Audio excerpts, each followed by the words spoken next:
Hello and welcome Universe Mode. This is the biggest fight of the summer. This is Summerslam.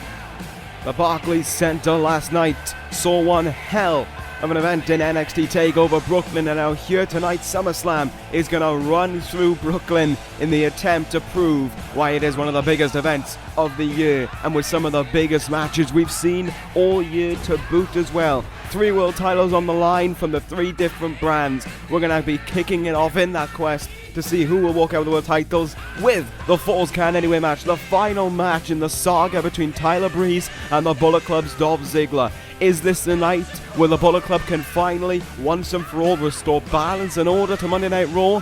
We will see. Tyler Breeze does not want to give up that opportunity to become now a 3-time World Heavyweight Champion. Speaking of 3-time and speaking of the number 3 itself, 3 stages of hell where only one of these 2 men will walk out the first ever 3-time ECW champion. Seth Rollins and Diamond Dallas Page look to settle their problems here tonight as well, and in the most outrageous way possible as well, in the best event possible for the winner of this match. Not only are they the ECW champion, but the loser must also leave the ECW brand effective immediately and for good as well. Is this the night Seth Rollins redesigns, rebuilds and reclaims ECW?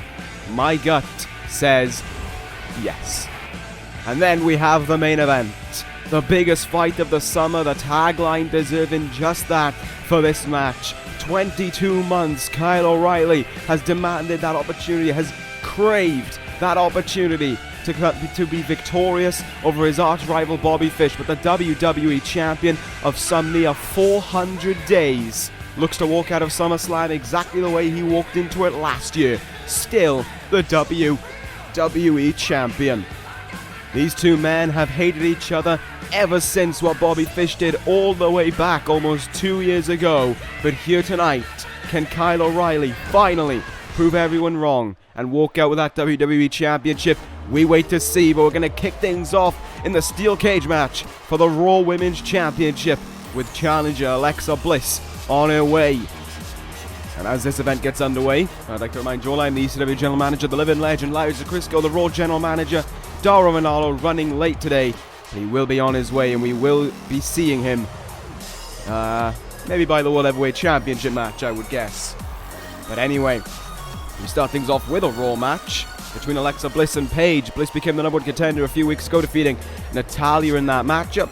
Paige stating that it didn't bother her who became number 1 contender because she wanted to face the winner one-on-one the next week. Winner got to pick the stipulation in this match. Alexa Bliss secured the roll-up victory over Paige, and well, it was business done, I guess, for Alexa Bliss, who decided that the steel cage would be the most appropriate choice for them all. And it kind of kills 2 birds with 1 stone. Not only is there going to be no Bullet Club at ringside, there's going to be no Blake and Murphy at ringside either. It's all about who is the better competitor out of these 2 women. And on her way comes the women's champion, comes the Bullet Club's representative as well, Paige, who won that championship back about 2 months ago now. And over the limit. No, over the edge even. Too many overs. No, was it over the limit? I really don't know. It was over the limit. There we go. Paige comes towards the ring. Soaking in the confidence, soaking in the moment. Is SummerSlam going to be the Bullet Club's night? Or will the likes of Paige, Tyler Breeze, Blake and Murphy, and whoever wins that Fatal 4-Way match later on tonight for the United States Championship try and put a spoiler on that all? Try as they might, it's not going to happen, boys and girls. Tonight is our night. Tonight is the Bullet Club's night. Tonight is the night where SummerSlam saves the universe. Saves Raw from being ruled by totalitarians and elites and tyrannical, just tyranny from the Raw executives and the likes of the Raw General Manager himself. And ECW will be saved from the cancer to the brand that is Diamond Dallas Page. Diamond Dallas Page, of course, is No man, rather a coward who lives to serve his own ego at the expense of everyone else around him. So that being said, as SummerSlam gets underway here, we have 10 matches lined up for you here tonight. Well, could be 12. If that 3 Stages of Hell match went the entire distance, it won't, but it could be 12. So, it's a big night of action. I hope you sat down and ready for all of it to come your way. Alexa Bliss now starting off well in control there. A little bit of Paige. Of course, they can do whatever they want to choose, because there are no rules in this one. If memory serves me correct, this should be the first ever women's steel cage match as well. Proving how since the women's arrival almost a year ago now to this universe, still that effect and still the what's the word I'm looking for? The hype, I guess, that follows the women's division on 3 of the brands in this universe continues on. I mean, last night we saw a grueling fatal 4-way for the NXT Women's Championship. And even though it's just 2 women this time around, the steel cage adds one hell of an aspect that can make this match better or worse for one another in this one. Bliss is holding her own right now in a very strong fashion. She's able to counter a lot of what Paige is trying. She's able to force Paige to on her back quite a few times. Alexa Bliss going to make the climb here. Going to be a little bit difficult for little Miss Bliss. She has got smaller legs, and that means she's got a hell of a lot more to climb, if that makes sense. And Bliss in trouble. Paige slams her down. It's a big drop of about maybe 8-9 foot.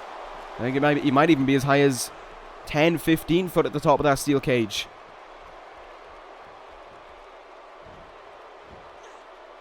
There's the power, though, of the Raw Women's Champion being demonstrated, taking charge over Alexa Bliss now. Bliss had a strong moment, had a strong start, and now Paige has got in her element. Into the cage there for Alexa Bliss. The power from that Irish whip just too much for Bliss to handle, and Paige is now starting to have her way with her #1 contender.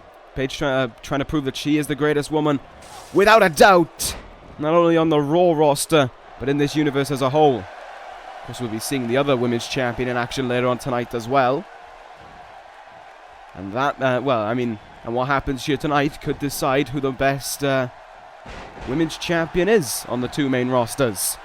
But as for right now, Bliss is still starting to be able to fight back here. She's taking 2 nasty bumps into the steel cage. And it doesn't matter who you are going to be feeling the effect and the pain of those. Paige there just kind of toying around with Alexa Bliss, allowing her the chance to get up to her feet, but only temporary, just so she can claim control. There's a super kick. Let's get that tally underway. We know the Bullet Club love a good super kick. Good counter there, though, by Paige. Bliss looked as if she wanted to try and get herself right back on the offense there. Quickly stopped. And now Paige goes after Alexa Bliss. You've seen so far, Bliss has tried to escape once, but Paige hasn't gone for it yet. She has kept it in the ring, and she has made sure she has stayed in control of Alexa Bliss, not choosing to escape until the time is right. Bliss going to look for some kind of hurricanrana, maybe. Oh, what a counter by Paige at the last moment there. Dropped her down with an almighty powerbomb. Bliss may have hit the mat hard. And now here goes Paige on the offense, working on that back to help her out with this move. Paige now in position. Paige Turner. She goes into the cover. Will it be enough for a 3? There's 1. There's 2. And Bliss kicks out. Bailey kicks out, but she did enough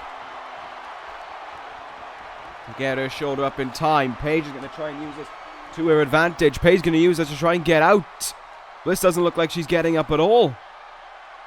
Bliss looks almost down and out in this moment, and it's easy pickings for... Oh my God! Maybe it wasn't easy pickings.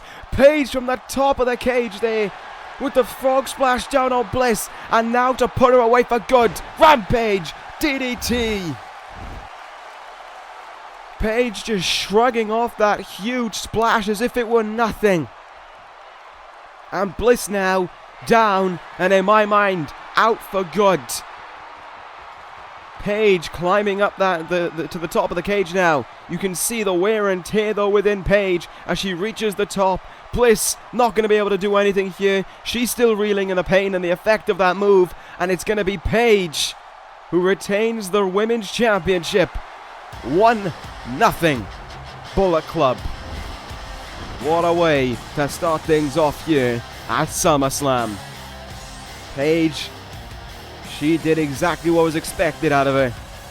And she is still your Raw Women's Champion. And the Bullet Club get off to what could be a dream night, that's for sure. And I hope for God's sake it is. Because we need someone to save Raw. And we know those saviors are the ones in the black and the white of the Bullet Club. Commiserations to poor Alexa Bliss. It just proved Paige is in her own division. She may be in the women's division, but Paige is just above and beyond everyone who can claim to hold a candle to her in this division. So we're going to move on now. Just had a steel cage match. One new champion. Wait, no. One championship retained. No way Alexa Bliss was becoming champion. Don't know why I said that. Could we have one new champion here in the Young Bucks? They head in with a bit of momentum and a little bit of a advantage over the Revival as well. The Young Bucks were named number one contenders not that long ago, really. Maybe just over a week ago now, I assume, on the penultimate SmackDown. At the same time, their fellow Elite member Kenny Omega was named number one contender for Shinsuke Nakamura's Intercontinental Championship. That we will be seeing from later on in the night. But as for right now, the Young Bucks ready to take on the Revival. And what a message they sent a little over a week ago following Nick Jackson's win over Dash Wilder. The Young Bucks doing what the Dangerous Alliance did before them, wailing into the Revival with steel chairs to put him down, and hopefully, for the Young Bucks' sake, perhaps put them out of contention for holding on to those WWE Tag Team titles that they want to hold on to coming out of tonight. But if there's one thing the Revival are, they are fighters. They will take you to the limit. They will go all the way in the quest to hold on to those tag team titles they've held since Judgment Day. This is the exact opposite, this match basically, of the Revival's catchphrase. No flips, just fists. Well, the Young Bucks are all about their flips, and they use that to their advantage. So it begs the question, if the Revival can keep the Young Bucks on their back and keep them down on the ground, will there be a chance of the Young Bucks walking out still with those as the new WWE Tag Team Champions? And can the Revival hold on to those tag team titles long enough to prove that the rise of the Revival is doing a strong job of holding on to the SmackDown Tag Team division? We shall see how this one will pan out. Both these teams have picked up huge wins over big teams. The Young Bucks just this past SmackDown secured a win over the two-time ECW Tag Team Champions, the Ascension. The Revival had to defeat them in tag team action in a tag team turmoil match back at Judgment Day to win those tag team titles in the first place. The Revival have been through some grueling tag team matches in their time with those belts. They've outlasted the best of the best. But now, it begs the question of, with the titles on the line and once again with them not at 100%, can they pull off what they've pulled off before and walk out of Brooklyn still with those tag team titles? And that is something we wait to see. That is something I am excited to find out about.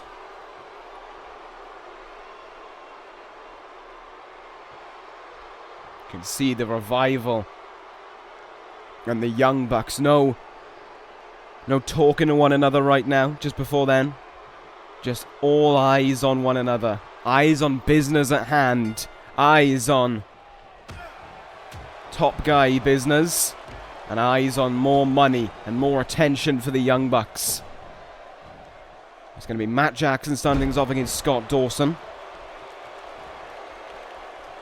Dawson perhaps the more powerhouse of the two members of the Revival, so it's interesting to have him start off against the very agile and athletic Matt Jackson. Maybe it's to try and wear down the Young Bucks early on. make life a little bit easier for Dash Wilder, I'm not too sure. But as for right now, Scott Dawson doing a good job of trying to make sure that the Young Bucks stay on their back. I think Scott Dawson, they just raked the nose of Matt Jackson. While it may not be a totally legal maneuver, it gains you an advantage in this matchup, and it really can off-put your opponent. Right, what are we going to see here from the agile Matt Jackson? Exactly that! An agile move and a handspring cutter for good measure. One Jay Lethal would not be best pleased about that one. Here we go, Irish whip into the corner now. Matt Jackson quickly follows suit with a knee in the gut there. And now, ever since that tag has been made, Matt Jackson's been able to turn this match around in the favour of the Young Bucks. Clearly going after the ribs and the back as well of Dash Wilder and Scott Dawson, as they should. They were the prime points where they struck with those steel chairs a little over a week ago on SmackDown. And they wailed them into them as well. It's not as if it was a few shots, it was repeated shots as well. And Dash Wilder had just been through a grueling match with Nick Jackson where he was busted open through numerous super kicks. And do not be surprised if we see them making their way out within this matchup. Matt Jackson doing a good job right now, though. Trying to keep him down. Elbow drop there into the chest of Dash Wilder. A little bit of a confident pin. But I suppose that is exactly what to expect from the Young Bucks. And now, Matt Jackson thinks he's served enough time in this match. Time to tag in his brother. Nick Jackson in here, and we know how this is going to go. Super kick! Surprise, surprise, a super kick party has come out to play in Brooklyn. And now what we see from Nick Jackson, nothing to start things off. He's going to get sent right into the Revival's corner. Scott Dawson back in here.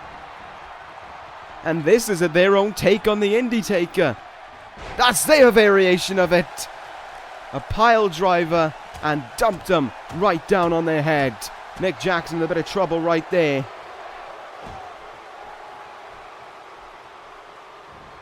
And now the Revival get to go to work.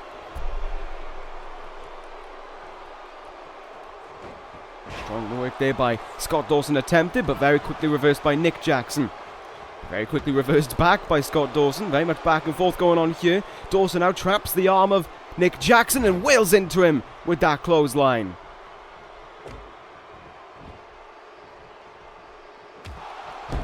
The Revival, I don't know why they're going after the arm ever so much, as we just saw there from Scott Dawson. It's not really going to gain them much of an advantage. It's, you know, you're trying to ground a high flyer by going after the arm. That's just not going to work.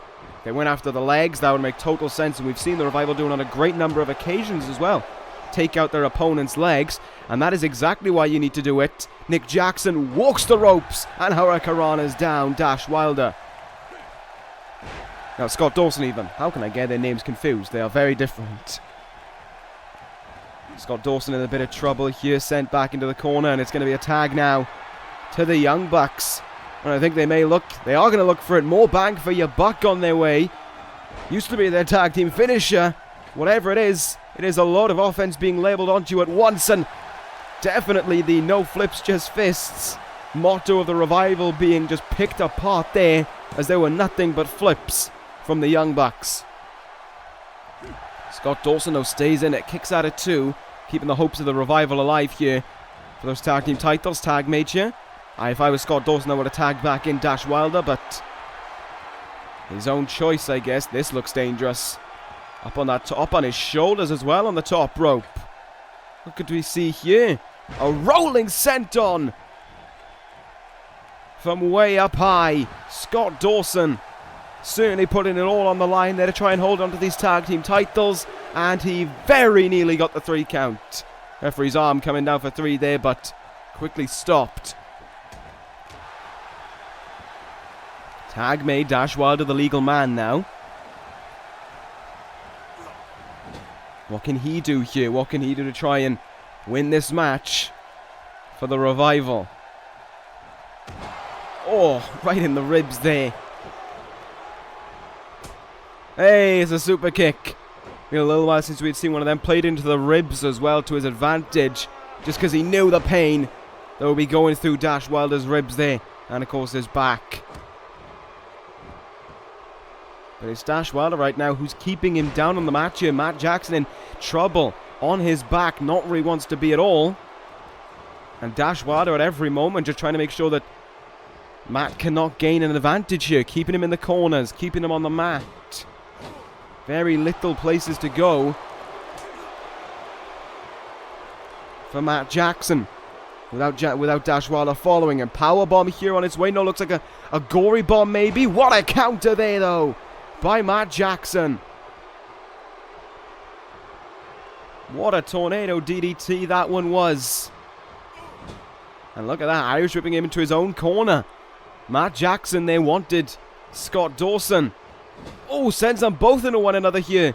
Matt Jackson thinking tactically there and forcing the Revival to collide into one another. Their body weights just smashing together there into, as well, the injured parts of the Revival.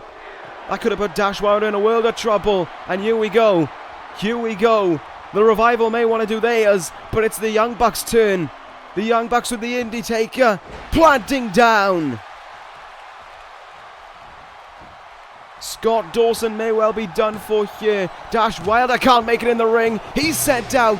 And the Young Bucks are your new WWE Tag Team Champions.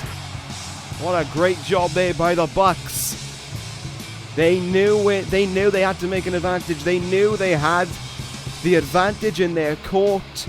And they used it to the best of their abilities. Your new Tag Team Champions, the Young Bucks. Finally in this universe, the Bucks have claimed gold. It's taken them a long, long time, but they've finally done it. SmackDown's Tag Team Division finally belongs to Matt and Nick Jackson.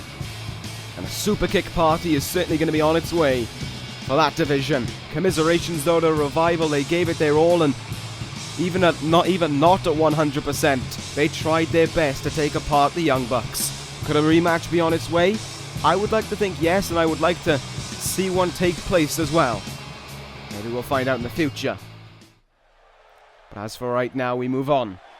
It is the ECW Television Championship. It is, of course, one of only 2 ECW matches. But with that 3 stages of hell transpiring, you know we're going to have a long night ahead of us. And it's going to be a long night for Diamond Dallas Page as well.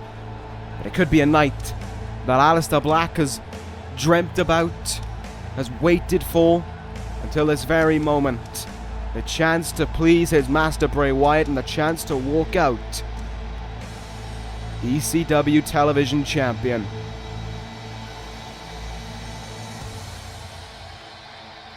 Here comes Black towards the ring, the smoke following in. Aleister Black with a great opportunity here tonight. Well, I was about to say he earned this right, but technically he has earned this right. He's only lost once since arriving to the ECW roster. But Aleister Black, upon his return, picked a fight on Dean Ambrose. And Dean Ambrose returned the favor the week later, saying, "You don't pick a fight with the Lunatic Fringe and expect to survive. You don't pick a fight and expect to win." Ambrose chose to put his title on the line. I cleared it. And now we have this match here tonight, and we've seen them going back and forth, knocking one another down time and time again. Aleister Black, though, felt the most of it this past ECW. He was in a beat the clock challenge match against Seth Rollins, when Dean Ambrose appeared out of nowhere. Wasn't even meant to be on ECW after what Black had done the week before. Braun Strowman had done the week before. But he chose anyway to show up. He chose to fight Aleister Black, and he planted him in the ring with the dirty deeds. Although he did almighty pay for it, as his former Shield brother Seth Rollins laid him out in the ring with the curb stomp. But that's not going to stop the television champion from arriving to Brooklyn. That's not going to stop Dean Ambrose from wanting to fight here tonight. And fight is something he will do right now against Aleister Black. Can Dean Ambrose prove his point to be true? Do you not start a fight with a lunatic? Or is this going to be Aleister Black and the Wyatt family's night as they claim another piece of gold for ECW? We shall see. We know this one isn't going to be a very technical based wrestling match. Dean Ambrose just an out and out fighter.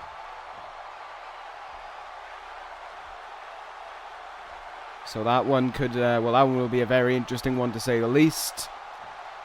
Whereas Aleister Black, of course, is a little bit more of a grappler as well. He likes to pick his moments, I guess, is the phrase you could say. He likes to slowly work over his opponent.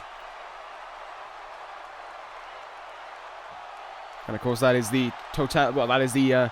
antithesis to Dean Ambrose, who will just fly in there, fists in front of him, and go right after Aleister Black. It's two almost similar styles, but two completely different ways of executing them. We'll see which one pays off the best. Is it the calm, cool, collected, hard striking method of Aleister Black, or is it the flurry of fists from Dean Ambrose?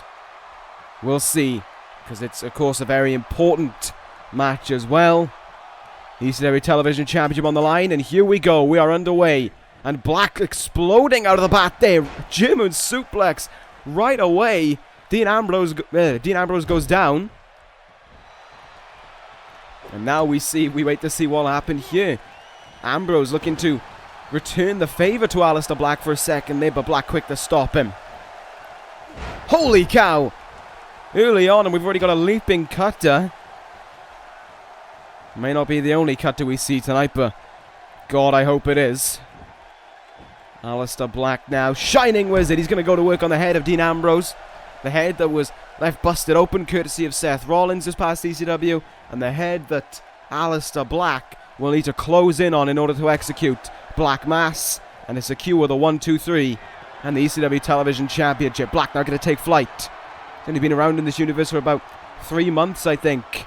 And already with a great opportunity ahead of him to become champion. Meteora there from the top rope.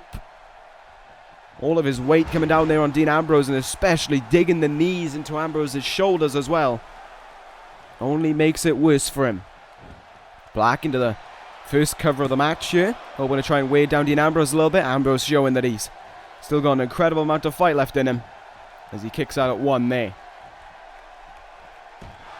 Good counter though by Dean Ambrose. Forearm shot right in the face, and as of this moment, it's been much more Aleister Black's match than Ambrose's, and that is a way to try and take out the Fists of Fury for Dean Ambrose.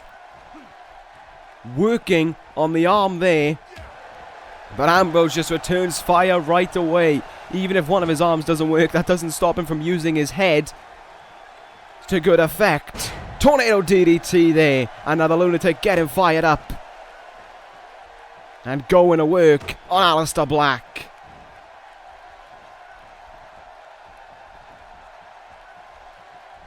Ambrose looking for simple but effective suplex there, but that was Ambrose. I mean, I'd go to work on the legs maybe, trying to take the kicks away from Aleister Black, and especially the head as well.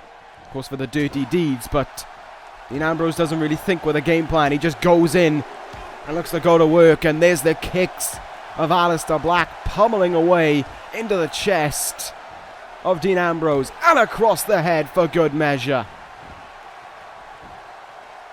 Cover now on Ambrose, right next to the ropes, but no rope break to be called. But Black maintains control here. Reverse suplex. What does Ambrose have to do now to turn this match around in his favor? He is being tested a lot here. He's being laid out on the mat a lot of times as well by Aleister Black. So you can almost see every time Dean Ambrose tries to fight you, he's quickly countered. But he quickly counters his way out to that one as well. Knee into the head. And here goes the lunatic now, maybe. Oh, what a DDT that one was. Spiking him on his head there. And Ambrose jumps into the cover. Jumps in the opportunity here to retain his title, maybe. Absolutely not. This matchup stays alive here. And Ambrose is starting to take control a little bit more now. Let's see if he can... Oh, I was about to say, let's see if he can take control of that, or will he drop the ball? He's dropped the ball. And Aleister Black once more dropping his entire weight on him. Very uncharacteristic for Black there to go up to the turnbuckle and start to taunt away. This is a lot more like Black though. Once again, his feet and his legs being used to his advantage. They're just pummeling into the gut of Ambrose, and Aleister Black there almost, well, he almost counted in midair there. He almost made sure that he landed on his opponent, but Ambrose just very forward thinking there. Oh, but gets planted with a brain buster. Black will go up and try that again. Will he nail the double foot stomp into the chest this time round? He will not, but he stays up on his feet. Maintains balance and maintains momentum as well. Ambrose couldn't capitalize there. Good job achieved there by Aleister Black to stay in control here, but look at that counter by Ambrose. Sending Black down in an almighty fashion there. Well, Ambrose look for now. Trying to hope Aleister Black can gain an advantage here from giving up his back, but it's Black who gains the advantage. Once more with that back suplex. Very much a topsy-turvy match, but one that has been certainly going the favour of Aleister Black in more occasions than Dean Ambrose. Ambrose is getting those spurts of offense in, but it's not enough right now to stop Aleister Black. He's a real game changer, like his lunatic lariat or the elbow from the top rope, or just even the dirty deeds. I don't think it would put away Black, but it could certainly change this match around to Dean Ambrose's favour. Ambrose trying to slow the pace down here. Very uncharacteristic for Dean Ambrose to try and slow the pace down a little bit, and that more so 100% played into the favour of Aleister Black. Hard shots there, and teetering towards the ropes there was Dean Ambrose. Seems as if not the smartest idea, because here goes Aleister Black. And both men go down. First time we've seen someone clear the ropes here tonight. What a jump by Aleister Black there. Can he use it to force Ambrose back in the ring now? Can he use it to get that ECW Television Championship? We'll find out. Ambrose could well be done for here. He's taking he's taking a hell of a beating in this matchup. But Black thinks no. Black doesn't think that is how he should put away this matchup. Oh god, this is going to be dangerous for both men if he nails it. No, he doesn't. Ambrose pulls out the counter. Missile drop kick, but he couldn't connect. And Aleister Black now just picking apart Dean Ambrose. Going after his limbs there, just trying to take any last fight out of the lunatic. But there's no way Dean Ambrose will want to give up here. He has fought for so long and so hard to try and hold on to that title that he's not going to let it go here on a big night at Summerslam as well. And now we're seeing Ambrose start to act a little bit more. Starting to pull off more counters. Starting to perhaps think one or two moves ahead of himself. He can certainly use that to his advantage, because here goes Dean Ambrose now. Going to look for it. And he gets it, the lunatic lariat. And Aleister Black sent down to the match here. Can Dean Ambrose capitalize? He's feeling the effects a little bit. But Ambrose is calling him up to his feet here. Will Ambrose look for it? He will. Ambrose going to hook him in here. Dirty deeds. Black crumbles. And will Black lose the right to become ECW Television Champion? He won't. He kicks out.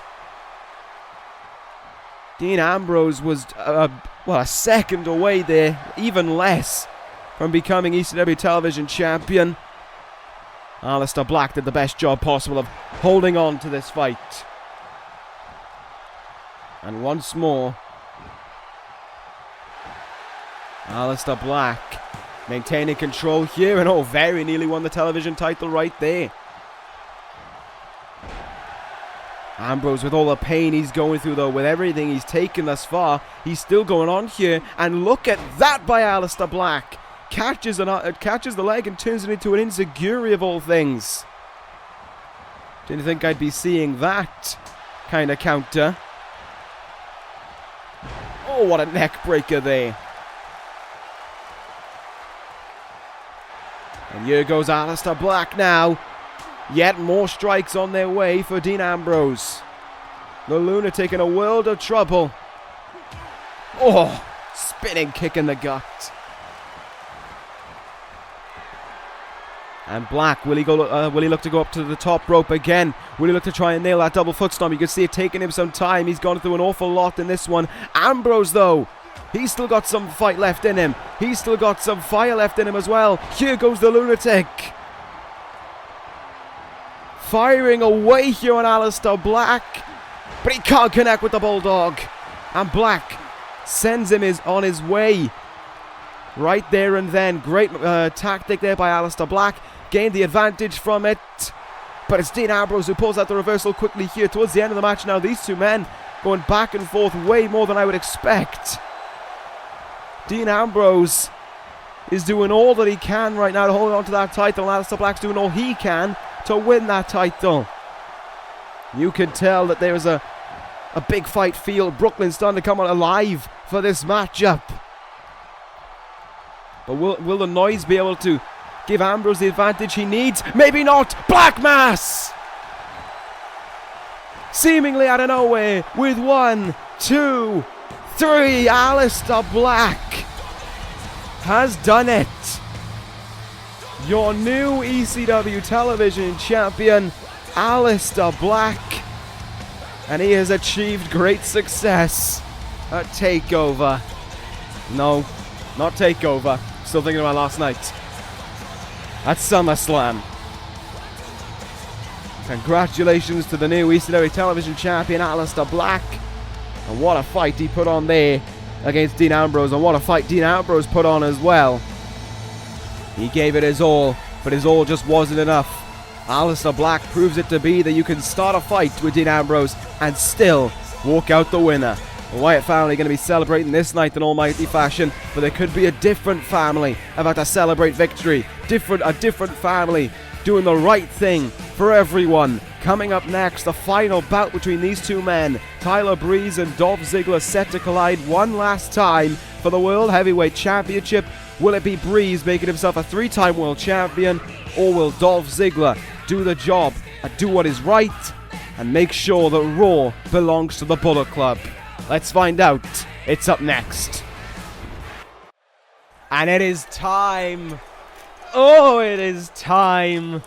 Time to watch Dolph Ziggler do what he does better than anyone else in the World Championship division. Certainly far beyond and far better than what this man could ever hope for. It's time for Breeze's dreams to be crushed, and it's time for it all to be ended once and for all. And finally, late, but he's shown up. The Raw General Manager, Dauro Ranallo, has finally arrived. Hey, I'm here. It was a late cab. What can you do? Walk. Get here earlier. That probably would have taken longer. Probably not. It's Brooklyn. Anyhow, this match, months in the making, finally happening. Oh yeah. The last edition.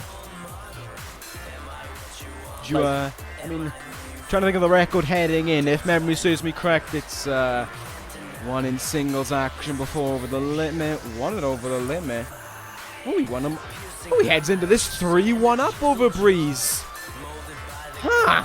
That's pretty good if you ask me. And if we take away over the limit where he, won the title, he's still 2-1 up. So, Ziggler just proving my point that he's better than Breeze. Well, on paper, obviously the favorite here. But, we can't really count out Breeze, can we? Yeah, I just did. Well, technically speaking, no, we can't count out Breeze because it's Falls Count anyway. But, no, you can still count him out, but you can count him out anywhere. No, it's Falls Count you can count 1, 2, 3, and that is what the referee will be doing, be it in the ring, be it somewhere backstage, be it on the ramp. He will be counting 1, 2, 3 in the favor of Dolph Ziggler, so he holds on to that World Heavyweight Championship. It's already 1-0 to the Bullet Club tonight. Let's make it 2. Let's make it 3, and then we'll make it 4. Gotta disagree with you. For life. I bet you think you're real clever. No, I am clever because, I chose way back when to side with people who I knew were going to be winners. And by the end of the night, I'll be proven right. So I guess I'm clever. Well, in Breeze's favor, you got to bring up his previous accolades. The guy's lasted through a Royal Rumble. He won the main event of WrestleMania. He's not. Just because of their record together, you can't exactly call them a pushover, you know? I mean, I feel like you might be contradicting yourself, because I feel like at some point you said that you have to take those out of the equation. Well, to that I have to say, this match is almost underway. So that's going to be pretty exciting. Good counter argument. Right, so did you watch Alexa Bliss's pathetic attempt at trying to win the Women's Championship? Well, there was no Bluetooth like TV thingy in the cab, so I'm assuming she lost then. He doesn't even watch his own product. I mean, I'm. What are you gonna do with a general manager who won't even watch his own show? It was out of my hand. I don't know what you're trying to get at. You here. have this great thing called a phone. And phones have this great thing called Signal, and this great magical thing called Signal, it's not always there. So, well, yeah. That is something that you should sort out with your service provider. It's not my fault you couldn't watch. It's not my fault you were as hopeless as watching this show as Alexa Bliss, Tyler Breeze, Blake and Murphy, and the other three in the Fatal 4-Way are going to be, except for Marty, Scurll, and Triple H, so Zack, Ryder, of walking out with titles and being winners. See, now, please do me a favor. Define what stupidity just glossed over Tyler Breeze there to taunt in the face of Ziggler. He's a very cocky man. This is nothing new.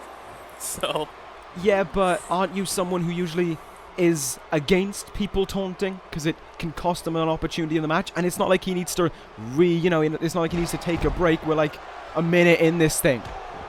Well, yeah, I'm not justifying it. If you watched TakeOver from yesterday, I was very, very vocal about some certain people doing that.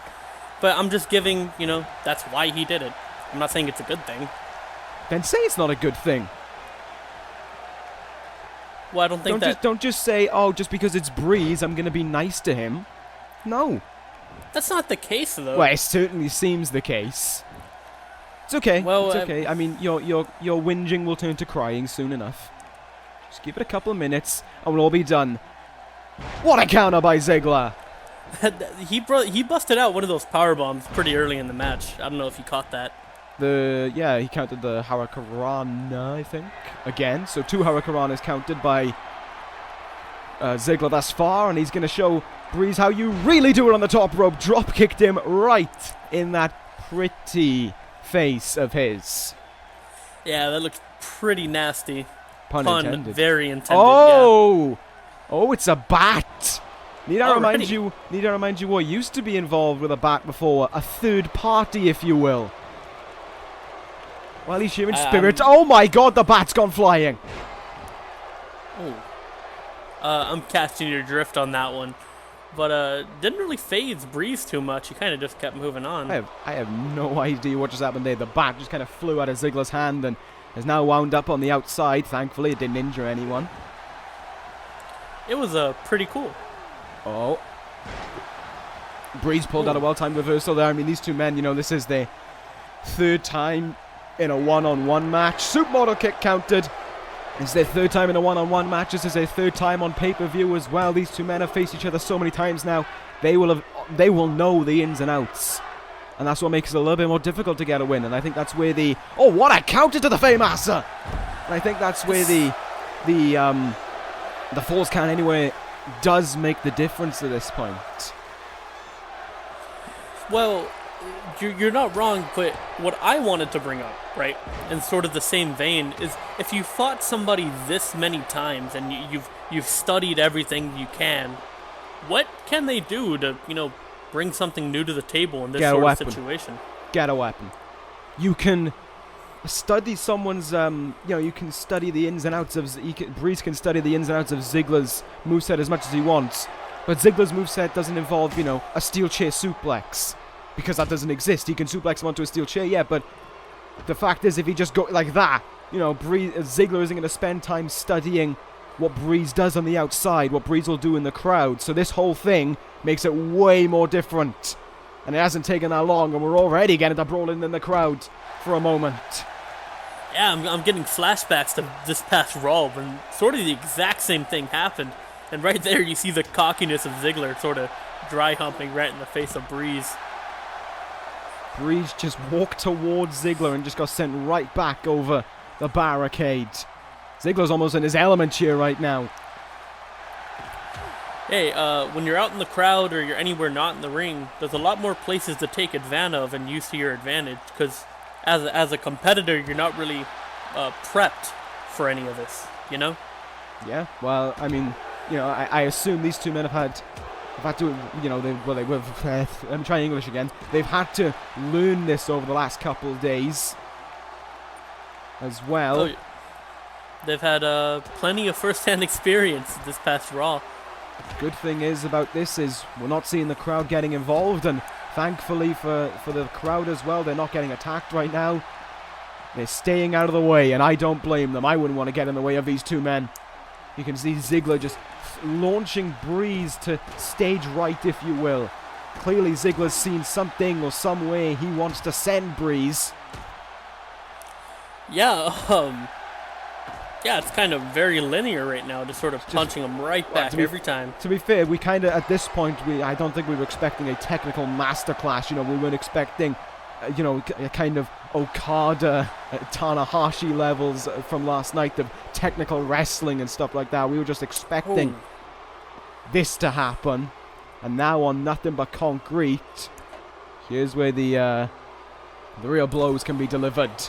Ziggler barely grazing the shoulder there with that steel chair, but just making sure that it does work. Now, correct me if I'm wrong, Larry, because my glasses are a little foggy. Right where they're fighting right now. Ooh, I'm sorry, saw that DDT onto the chair. But there is no padding where they are right now, correct? Ref! Pin! Count! He's just chilling. We shouldn't be chilling. He's in a World Championship match. I agree. Yeah, there you go. Now you can count. Oh, what a surprise. What a surprise. Ziggler goes for the pin. Referee forgets how to count temporarily. And now he's stuck on the barricade. Well, now he's wearing himself out. This... It's just a sham. It's just a job against the Bullet Club everywhere we go. I'm prettier to Breeze, and wow, just in time, Breeze, ready for the pin again. No, it's not an unprettier to Breeze. It's an unprettier to Ziggler, and it's a 2 count because you can't make Ziggler look less pretty. He's always looking at his A game. He's always looking fantastic. And what a surprise! What a surprise! The referee jumped right in to count that pinfall. Well, I think he gathered his bearings at that point. Yeah. Of course he did. But right before that whole debacle, where they're at right now, there is no padding on the floor. It's pure concrete. Yeah. They aren't supposed to be here, technically speaking, but it's not a surprise that they are.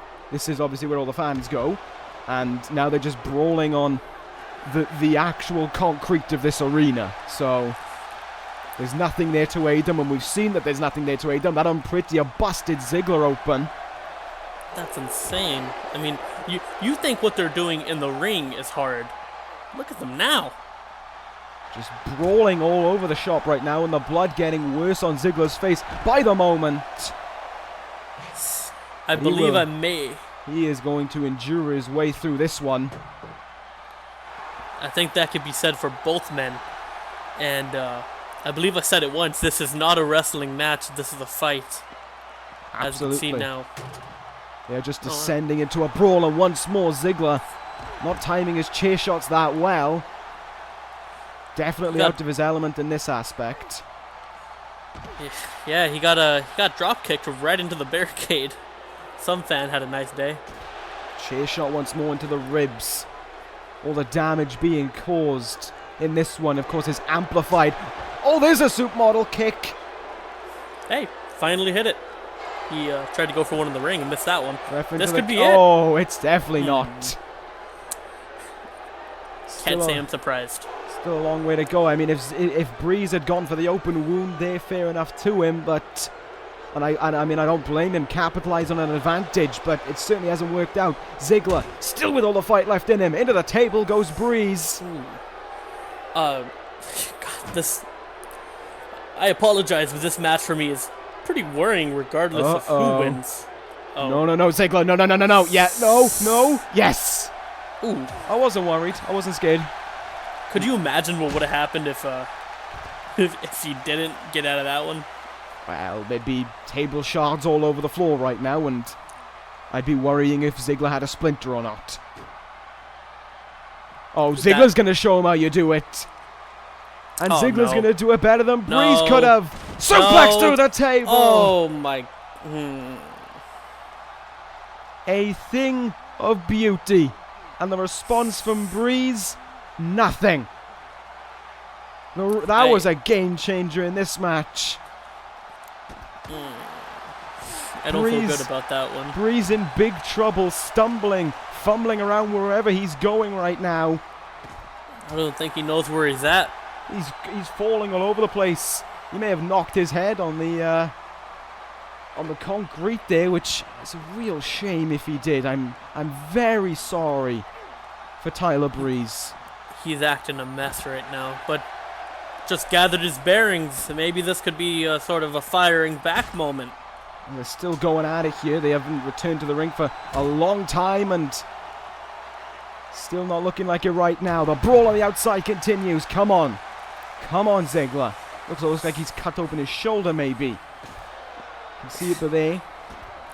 You gotta ask yourself, if Dolph Ziggler does lose this match, what does that mean for like the ego of the Bullet Club? What could this mean? It's the big prize gone. It's the head honcho gone. But you know what? I'm not worrying about that. I'm not worrying, obviously. I mean, why should I? I have no reason to worry about Ziggler losing the world title. Still got total faith in him despite his face covered in his own blood right now. We're back in the ring finally. Come on, Ziggler. I don't know what that move Breeze did, but it was disgusting. Turn it around, and he's... What a fantastic athlete this man is. All that he's endured, all the pain he's suffering, and he can still kick out a one. The same could be said for Breeze. I mean, I can't say I know any man that could take what Breeze just did and still be standing. Breeze looking for something. Ziggler counters it. Into the Fameasser. Come on. Oh, Breeze can do it. Breeze can kick out. I mean, the guy... Oh, he's not... There's no reason to worry about a kick out. Ziggler's got something else in mind. That's worrying. Oh, into the chair. I thought he was out of that one, but... Beautiful. Evidently not. Beautiful. Come on, Dolph. No. Let's end this game. Let's just finish it. No more playing around. No more messing with those who don't deserve it. This is the Bullet Club's time. Take out the trash. It's just, let's not jump to conclusions here. End it for good. No, I'm... Super kick. Take a good look at this one, because right there is Raw's hopes of holding a world title and Raw's hopes of holding any title up in flames. 2, 3, Dolph Ziggler is still the World Heavyweight Champion. Thank you, Ziggler.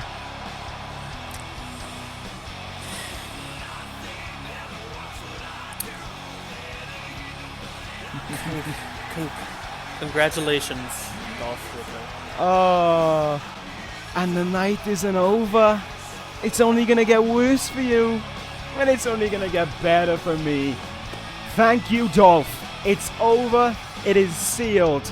Dolph Ziggler has proven that he is above and beyond what is alleged to be the best to represent Raw. Tyler Breeze, no more on Dolph Ziggler's radar.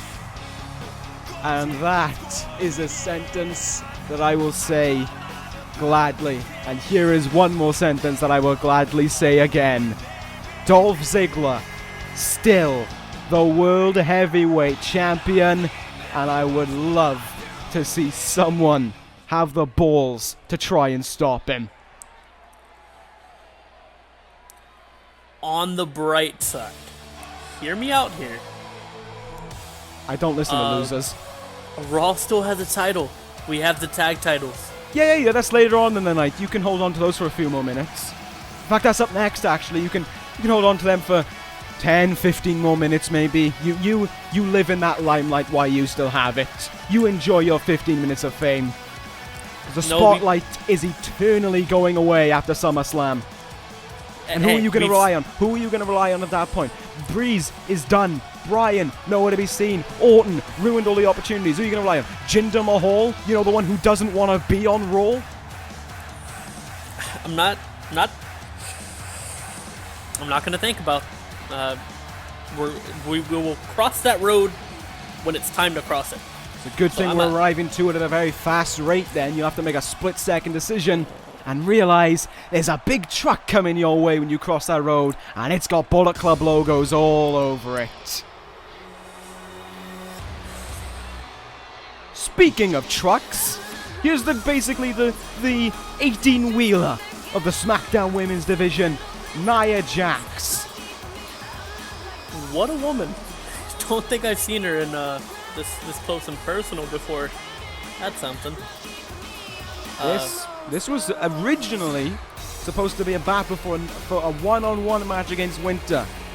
It was about 2 weeks ago now on SmackDown, whereby, we'll say, that makes sense still.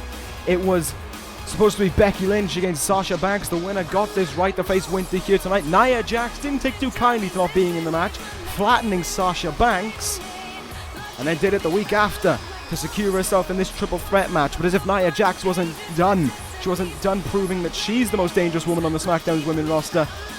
Last, 2 nights ago on SmackDown, when we were supposed to have a one-on-one match between Becky Lynch and Winter, that was not in the mindset of Nia Jax, who powerbombed Winter, one of the SmackDown committee members' tables. And you know exactly what those tables are like. Huge, made out of wood, practically unbreakable.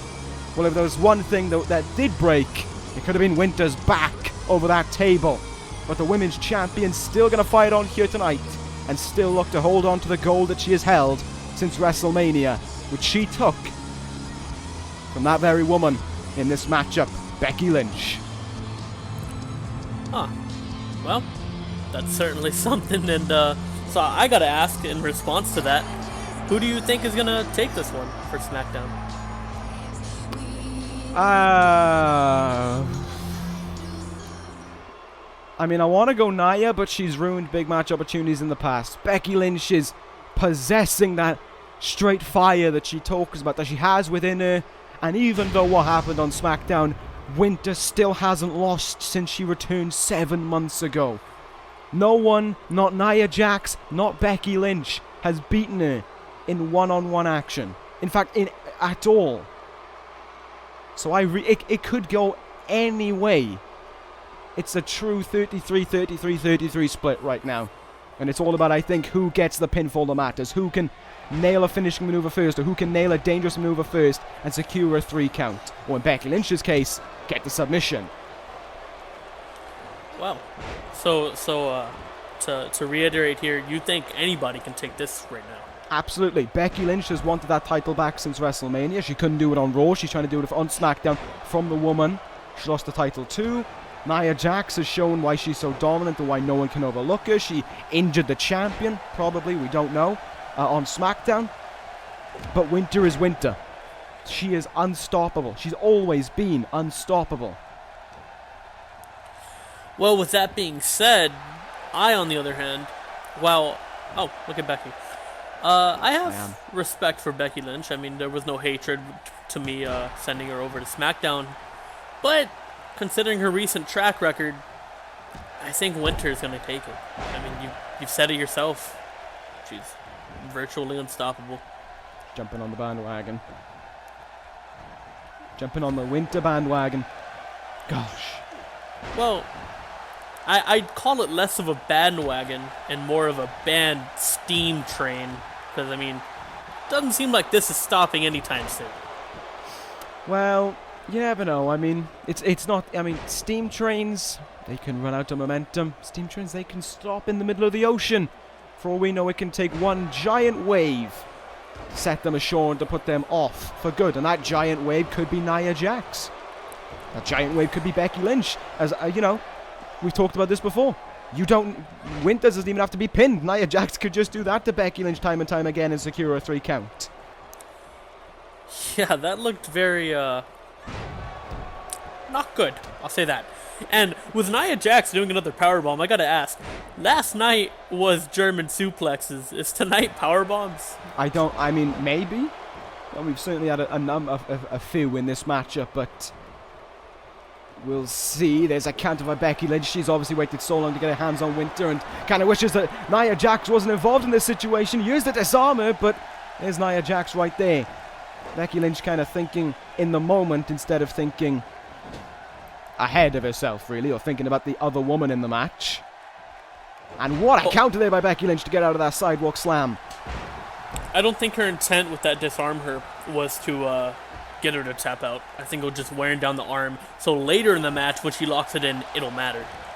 But she still did it right in front of Nia Jax, so it didn't make a difference. She had about 2 seconds to lock it in. You can't wear down an arm in 2 seconds to the extent of getting someone to tap out later on. It's like doing one leg move in the entire match and then assuming that will carry over, and if you lock in like a Boston Crab, you're going to get them to tap out. No, that's not what I'm trying to get at. I'm just saying, don't care then. Know? I don't speak. I don't. You're a loser. Your points are irrelevant. I'm not. Dolph Ziggler is the world champion. Says what? What? Exactly. Winter firing away there. Drive-by kick to Becky Lynch. Grabs Nia Jax if she didn't even try. Winter's wrath. And into the cover goes Winter with both competitors down. Winter. Wow, that was... She basically said, just screw the odds against me. Screw anyone thinking about it. I'll prove I'm the best. She laid them both out within seconds. I'm actually kind of in awe. I mean, that was pretty fast. And that is why she could be seen as even better than Paige. The dominant women's champion, and her reign continues on. Still undefeated, still unstoppable, still the champion. Maybe Becky Lynch needs a one-on-one opportunity. I don't know, but that was a very dangerous performance by Winter, and she holds on to her belt once again. Speaking of holding on to those belts, are you ready to cough up that final belt that you were alleged to hold? Are you ready to give it back? It's kind of been becoming more and more paper, and I'm afraid it's just going to become paper mache and just crumble into non-existence. See, now, I can get why you would side with the Bullet Club in other situations. The whole Paige and Bliss thing, I get it. I don't necessarily agree, but I get it. I don't see how you could be 100% Gallows and Anderson with this one. I don't. Blake and Murphy have won clean at Money in the Bank. No, they didn't. I've said this time and time again, they didn't. All right. So for those that don't know, please tell them at home why. Why do you say that? Because Carl Anderson had food poisoning.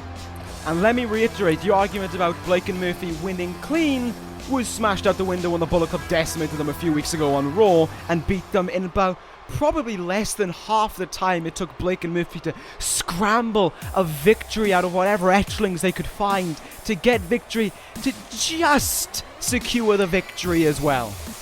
Alright, well, for that, can I just say that Murphy had a checkup the day before and he had a cold, so it's okay? Fucking colds are nothing!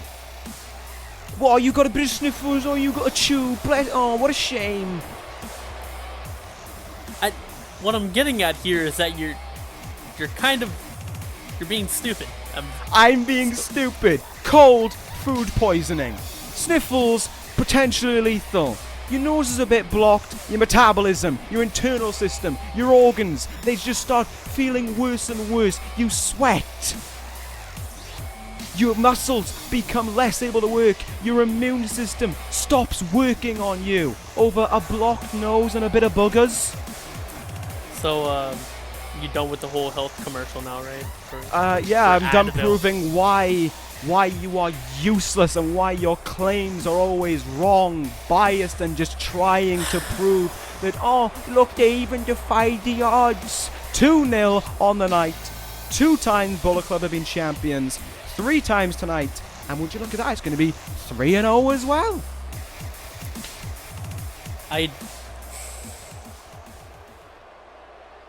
There's no point in contending this. I know, there is no point in arguing against me when all you're going to do is bring irrelevant opinions to the table. The food poisoning thing hasn't been proven. It has. There's no evidence. It has. No, It has. there isn't. There isn't. It has. Because you said it, and suddenly there's a whole food poisoning thing that didn't happen. Well, It's it not did. real. You made it up so your mind could take in the idea of them losing. You had to cope. I've told you.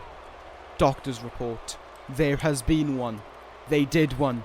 It was revealed. Nobody has seen this doctor's report I've except seen it. you and the Bullet Club. Right? You haven't asked for it. You haven't gone up to Carl Anderson and said, "Can I see this medical report of you having food poisoning?" And demanding it isn't going to work, because since when did the Bullet Club ever choose to listen to someone as insecure and meaningless as you are? I'm not insecure. You're insecure. All you've done is whine and whinge from the moment you got here. Whining and whinging about a cold. It's not true. Play for Murphy. Oh, his nose is blocked. Oh. Listen to me whine and whinge because I just saw Tyler Breeze lose, and he'll never get another shot at Dolph Ziggler's world title again. Can you stop? Can you just stop? Period. No. Okay. You chose to go on the wrong side, and now you're going to pay for it. I don't think it's the wrong side. What would you rather call it? The not right side? Just to make it sound less bad? I prefer losers, irrelevant.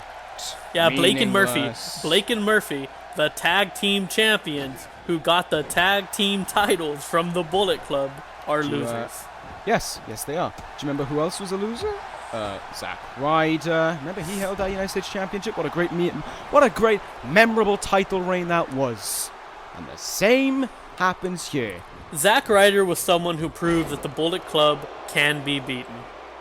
Yeah, and then he lost. Okay, I don't see your Right, point. The whole idea the Bullet there. Club have lost on many occasions before. I can admit they've lost. Carl Anderson lost to a very competitive Murphy this past Monday on Raw. Fair enough. Well done to Murphy. He picked up a very hard-felt win. He did a good job on Carl Anderson. He got the victory. Congratulations. Alexa Bliss rolled up Paige a few weeks ago on Raw. Congratulations to her. What happens on the night? Oh, Paige lost. No, she didn't. Paige won. See, Just floundering over yourself for floundering for a minute over myself. I sometimes I speak lies, like Paige losing. That just doesn't happen in big match situations. Well, she lost to Becky that one time. Right? There was no title on the line. It was still a big match situation. Right? Not a pay-per-view. Was she in the Bullet Club? No. I don't care about that point. That past is irrelevant to me. I just think about Over the Limit onwards when she win. Remember that time she pinned Becky at Over the Limit to win the title? Me too.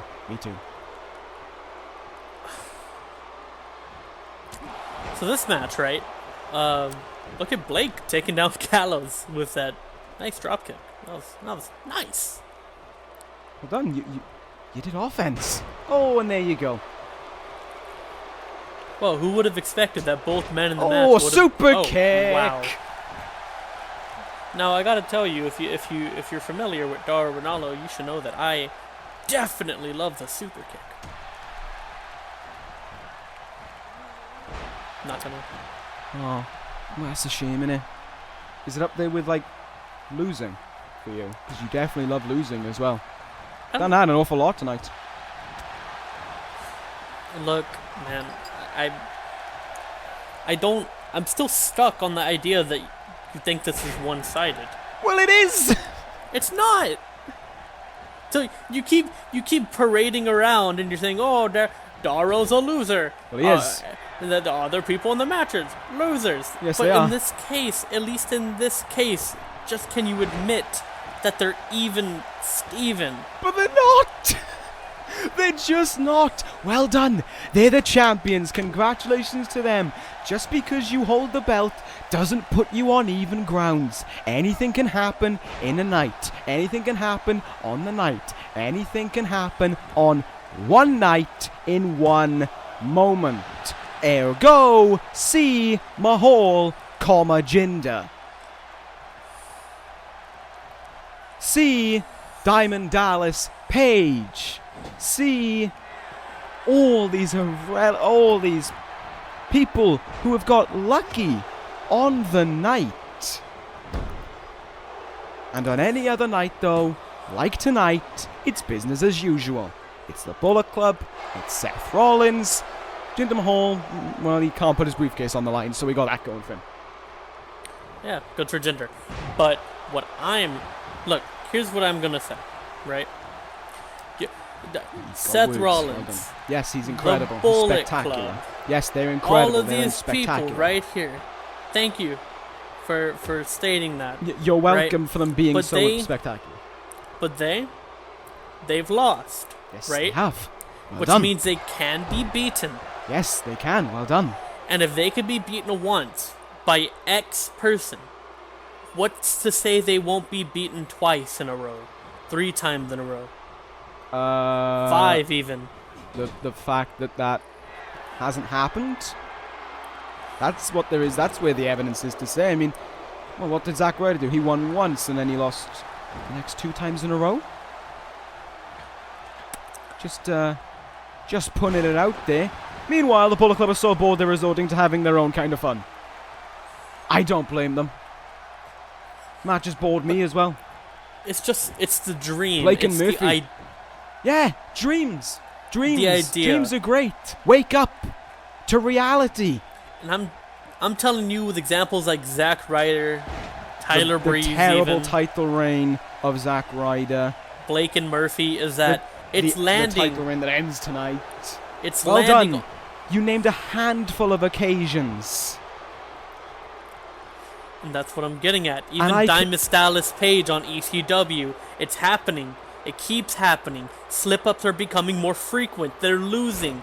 It's just a matter of time. Slip-ups are becoming more frequent, yet we hold 3 of the 4 titles on Raw. Soon to be number 4 on its way. Shit, boys, we're slipping up. We're making mistakes. They are making mistakes. I don't see how you're disputing that one there, buddy. Losing matches that don't really have an effect on a pay-per-view, they aren't slip-ups. And speaking of pay-per-views, speaking of losing, let's welcome in title number 4. Title number 4, come down, Magic Killer. Murphy's still on the side. He's gone. 1, 2, 3. Give it up for the Good Brothers. Tag team titles number 3. Oh, is that?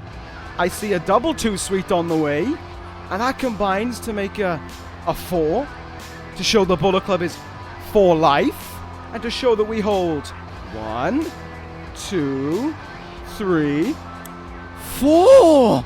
4 titles.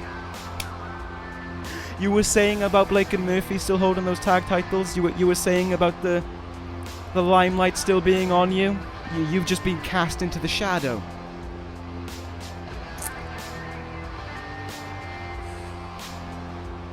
Too sweet. That's all I gotta say. That's all I gotta say. Thank you, Gallows and Anderson, for saving the Raw Tag Team division once more. And thank you, Gallows and Anderson, for proving that no tag team is better than the Bullet Club. No better than the Good Brothers.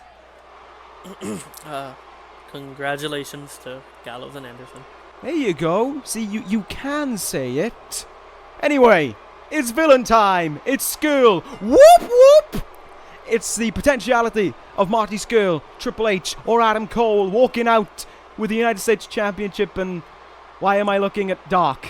Why am I not looking at Marty Scurll? What? Whoa! That's Jinder Mahal. Quite literally out of nowhere, Jinder Mahal emerging from the shadows. Jinder's apparently still not happy about his loss on Monday to Scurll and trying to take out the villain before he has his opportunity at the title. Yeah, there appears to be some bad blood here from the last Raw. I'm reacting greater than you are, and I'm not even the general manager. This is one of your matches being sabotaged by Mr. Money in the Bank. Well, I realize that, right? But I can't say I'm necessarily surprised. I'm not happy. Right, well, be mad then. Jinder, he's just upstepped. He's just attacked Scurll, and now he's running for the hills. Well, you gotta think here. Again, not right by any sense of the word, but Jinder's been pretty frustrated. I think this is kind of only a matter of time. I mean, there will be repercussions, but... Oh, so you are capable of being a general manager, as we just found out. There you go. History has been made. Well, that was exactly the point I was trying to make. If in the match earlier on tonight, if Wade Barrett run out and attacked Dean Ambrose before the match, I wouldn't have been happy. I would have immediately been frustrated about it. You just seem chilled, calm. Scurll could have been... You're lucky Jinder did what he did, because what if he took Scurll out of that match? Well... You don't want to see one of your talents get injured in one of the biggest shows of the year. You're right. But... No buts. Jinder does not deserve to be backed up here. That was a very selfish act. And an act that was used to benefit Jinder, potentially hinder Marty Scurll from winning this United States Championship tonight. I'm kind of pushed against the wall here. I'm not. I mean, it should be no surprise that I'm not okay with this, right? But Jinder's a very special case here. He's kind of got me by the Doro Juniors, if that makes any sense. I bet you love the thought of a man grabbing you by the balls. What? When did I say balls? Doro Jr. Oh yeah, that's right. You have no balls. That's right, you're defending the man clearly in the wrong here, because you're too scared of him acting out against you. Oh, what if Jinder hits me with the Colossus? Oh, I don't want to do that. I'd be nice to Jinder. I let Jinder make me his bitch. Well, to come back from that, I think I've talked bad about the Bullet Club enough to the point where I'm not really scared, or I'm expecting to get pummeled backstage one day. I'm more so talking about Jinder leaving to SmackDown or ECW. That would be a pretty big hit. But it's not like he's Raw. on Raw anyway. He's a free agent. He's always been a free agent. He's just choosing to linger around here. Exactly. I'm gonna finish talking about this because you're not getting my point and you're being ignorant and as buffoonish as usual. Oh, actually, I don't know why I stopped talking about that point. Zack Ryder's coming towards the ring. Oh, God. What a great guy. What did we do to deserve this? We gave somebody a chance, which I think Man, Christmas came early. Yeah, I mean, Christmas in August. What more could you ask for? Zack Ryder to be in a grave? That's pretty harsh. I mean, I don't even think I would. His career's dead and buried, so why can't he? Yeah, obviously, right here. Yeah, the opportunity that you gifted to him and he did nothing to deserve. Now give it up for the leader of the Bullet Club. Give it up for Adam Cole, baby! This man right here, Adam Cole, the U.S. champion. An influence on my life. Very, very true. I mean, I don't think a true leader. A true man who will not sit down and let the elites walk over him and use him for what he is. A man who shows if you put your mind in the right place, if you keep those closest to you and treat them like the family that you say they are, success and glory will follow. And all Adam Cole needs to do here tonight is pin someone, primarily Zack Ryder, just for the shits and giggles, and it'll be a clean sweep for the Bullet Club. What more could you ask for? Then Christmas will come early. All Zack Ryder has to do here is just pin somebody. What's your point? Anybody in this match just has to pin somebody to win the title. Right. Well, clearly you ignored 95% and you're taking that little quote and you're trying to use it as your point. The fact of the matter is, though, Adam Cole, Triple H, Marty Scurll, all are capable of pinning and submitting someone. And what the hell did Zack Ryder do to get this opportunity? Last time I saw him, if memory serves me correct, he was getting decimated by Adam Cole. So why is he in this match? Well, because he needed his title rematch. I'm pretty sure he had it. I mean, even then, he was destroyed in the actual title match. So what did he do to deserve said rematch? Well, he had the belt in the first place. He's one man who's beaten Adam Cole before. You know, that's not something everybody's done, and hell, he deserved one more chance. I can't say if he loses this match, if he were to take the fall, if he's pinned or he taps. When, right? Yeah, keep going. I can't say that he's gonna get another chance, at least anytime soon. No, he shouldn't. Shouldn't even be in this match. This would be super kick. Hey, we're getting somewhere. Another one. Let me take a sip of. Almost at a trifecta. No. Almost achieving peak super kick capacity. I think Carl Anderson missed one. So did Tyler Breeze. He also missed one. Tyler Breeze is a loser and he isn't in the Bullet Club, and he did hit his super kick. So you know you should probably check yourself before you wreck yourself. I mean, you've already done a bad enough job of that here tonight, but that's okay. That's okay. God, you really put me down. No, you put yourself down. I'm just there to just point and laugh. Wasn't that great? Look at the incredible action in the ring going on between Marty Scurll and Adam Cole. Two incredible athletes.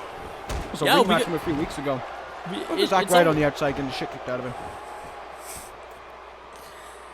Anyway, we got to talk about the recent momentum of Marty Scurll. Isn't that something to behold? It is. I mean, it's why he's in this match. You know, at least he deserved his opportunity in this match. The fans wanted it. They got it. Scurll didn't disappoint. No one wanted Ryder. Ryder disappointed. And in about the span of a month, wow, great move by Cole. In about the span of a month, this guy's beaten the U.S. champion. Potentially had a great showing in the main event against the former #1 contender for the world title. And just last week, he beat Jinder Mahal. Yeah. Which, if you forgot, you sure as hell didn't during Marty Scurll's entrance. Jinder certainly has not forgot by any stretch of the imagination. Yes. That is accurate. Meanwhile, you notice that they've swapped around opponents now, but the thing is staying all the same. One on the outside, one on the inside, and Marty and Adam doing knees into the back. It's like a cute little one-upsmanship going on. I wouldn't say somebody's knee crashing into a spine is cute, but to each their own. Hey, look who's taking the lead here in the ring. Oh, grabbing thin air. Look at him go! He can grab that thin air, all right. Correct me if I'm wrong. I've never seen you grab clean air. The fuck are you on about? Yeah. I know. Next time you want to make a sentence that actually, you know, has a point, just let me know. I mean, we've been waiting since the moment you took on this job 4 months ago, but what I was getting at is that he did something you can't. Oh, look what he's doing here. Broski boot to Adam Cole. I'm grabbing a lot of thin air right now. This could be it. No, I won't, will it, though? It just won't. I like how you only talked about the broski boot. You didn't talk about the pedigree on the outside, the very nearly won Triple H in the United States Championship. No, Fair all your point. attention. I was on distracted. Zack Ryder. Yeah, you're distracted by Zack That's Ryder. on me. That's on me. I was distracted. I will own up to it. That was fun. Great stuff, guys. Beat him up a little bit more. I enjoyed that one. But I don't. That was only for like a Yeah, it was teensy fun weensy when it little lasted. bit. Oh no! Oh no! Oh! Panama Sunrise. Remember all those weeks I was saying about Ryder taking the pin and Cole just has to pin Zack Ryder here tonight? Well, Yeah, Scurll I seems a do. little bit distracted on the outside, so with 1, 2, Kick out, kick out, kick 3, out. Oh, man. we did it! Who runs Raw? The Bullet Club runs Raw. God. I love my job. Yeah, so do I. Adam Have a great time. Cole, baby. Oh, This isn't. just one match away from having a perfect night. Oh, I'm gonna cry. This is fine. Christmas came so early, and I is got the best fine. gift possible. I got a Bullet Club under my Christmas tree. This is fine. Oh. Thank you. This is fine. Thank you, Adam Cole. Thank you, Bullet Club. And in I'm just okay. a short while, I'll be saying thank you, Seth Rollins. Of course, there is more on the line than just me being able to cry about a great night. There is the vacant ECW Championship up for grabs in the 3 stages of hell. But it is not just about the ECW Championship. It's not just about the fate of ECW itself. The loser of this match must leave the ECW brand with immediate effect. If by some disgusting outcome Seth Rollins is to lose here tonight, the moment that 3 count is made, Seth Rollins would no longer be an ECW superstar. But that's not something I'm going to worry about. That's not something I'm going to think about. Instead, I'm going to cheer about a lousy man in jeans who can't even be dressed, who can't be bothered to show up dressed to one of the biggest events of the year. Well done, DDP. Now, correct me if I'm wrong there, right? But the last ECW pay-per-view I attended, right, Yes. with you, Yes. DDP won. And I'm assuming Seth Rollins was all good as far as stomach viruses go, yeah? Oh no, he lost legitimately. I'll give him that one. 100%. 1, 2, 3, middle of the ring. What happens on the night is on the night. One of those things. But the actions of Diamond Dallas Page since then have resulted in this coming to shape. And I will talk about it in a moment because Seth Rollins is about to make his entrance. And we treat greatness as such.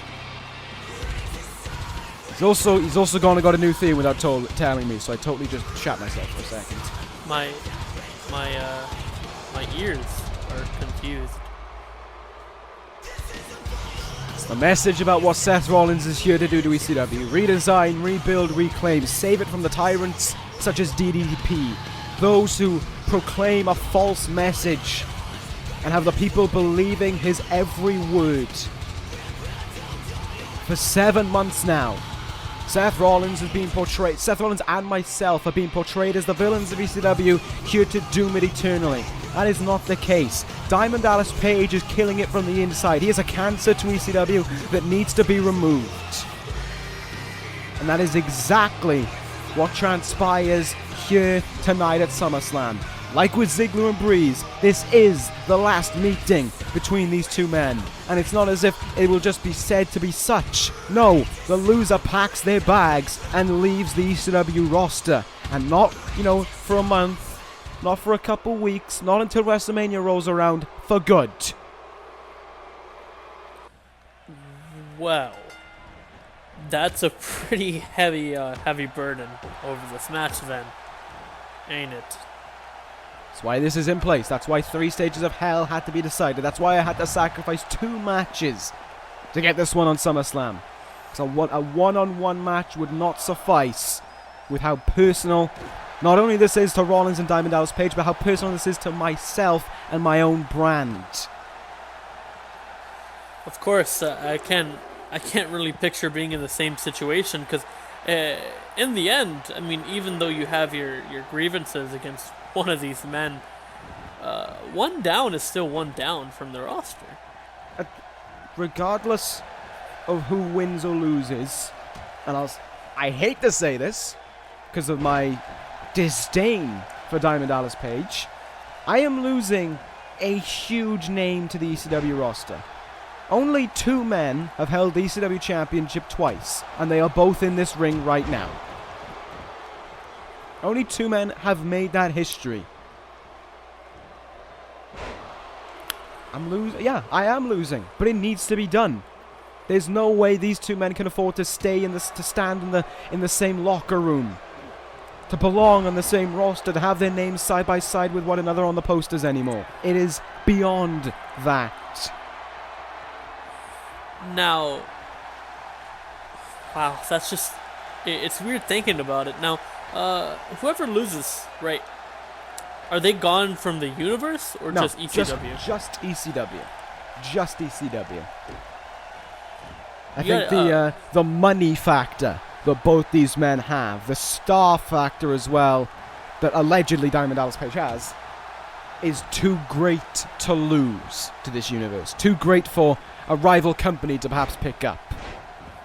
So instead, a rival brand will be picking up the loser of this one, aka Diamond Dallas Page. And now, for either of these men, because it remains to be seen who will lose, I know that's a hard concept for you to grasp, you gotta think, would going to SmackDown or Raw, would they want to at that point? Because this is like, you're leaving with nothing on, with no shoes, no shirt, just gone. Do you still get service? No.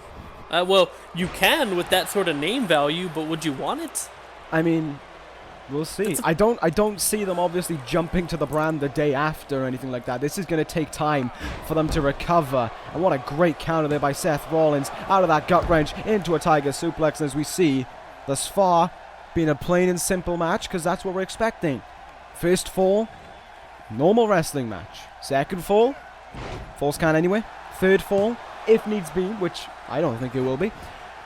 If needs be, it will. I left the choice down to you after what transpired in ECW, and a last man standing match, I should say, was decided to be the best option. Because at the end of the day, the last man standing will not only win this match, win the ECW Championship, but they will win the right to stay on the ECW roster. They will truly be the last man standing.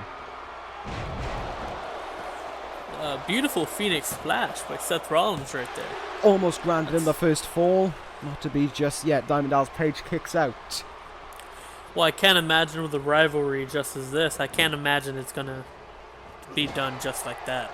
I mean, it's only fall number 1, you know. It's the thing of, do you exert too much energy into fall number 1 and then risk being out of it by fall number 3 if you even get that far?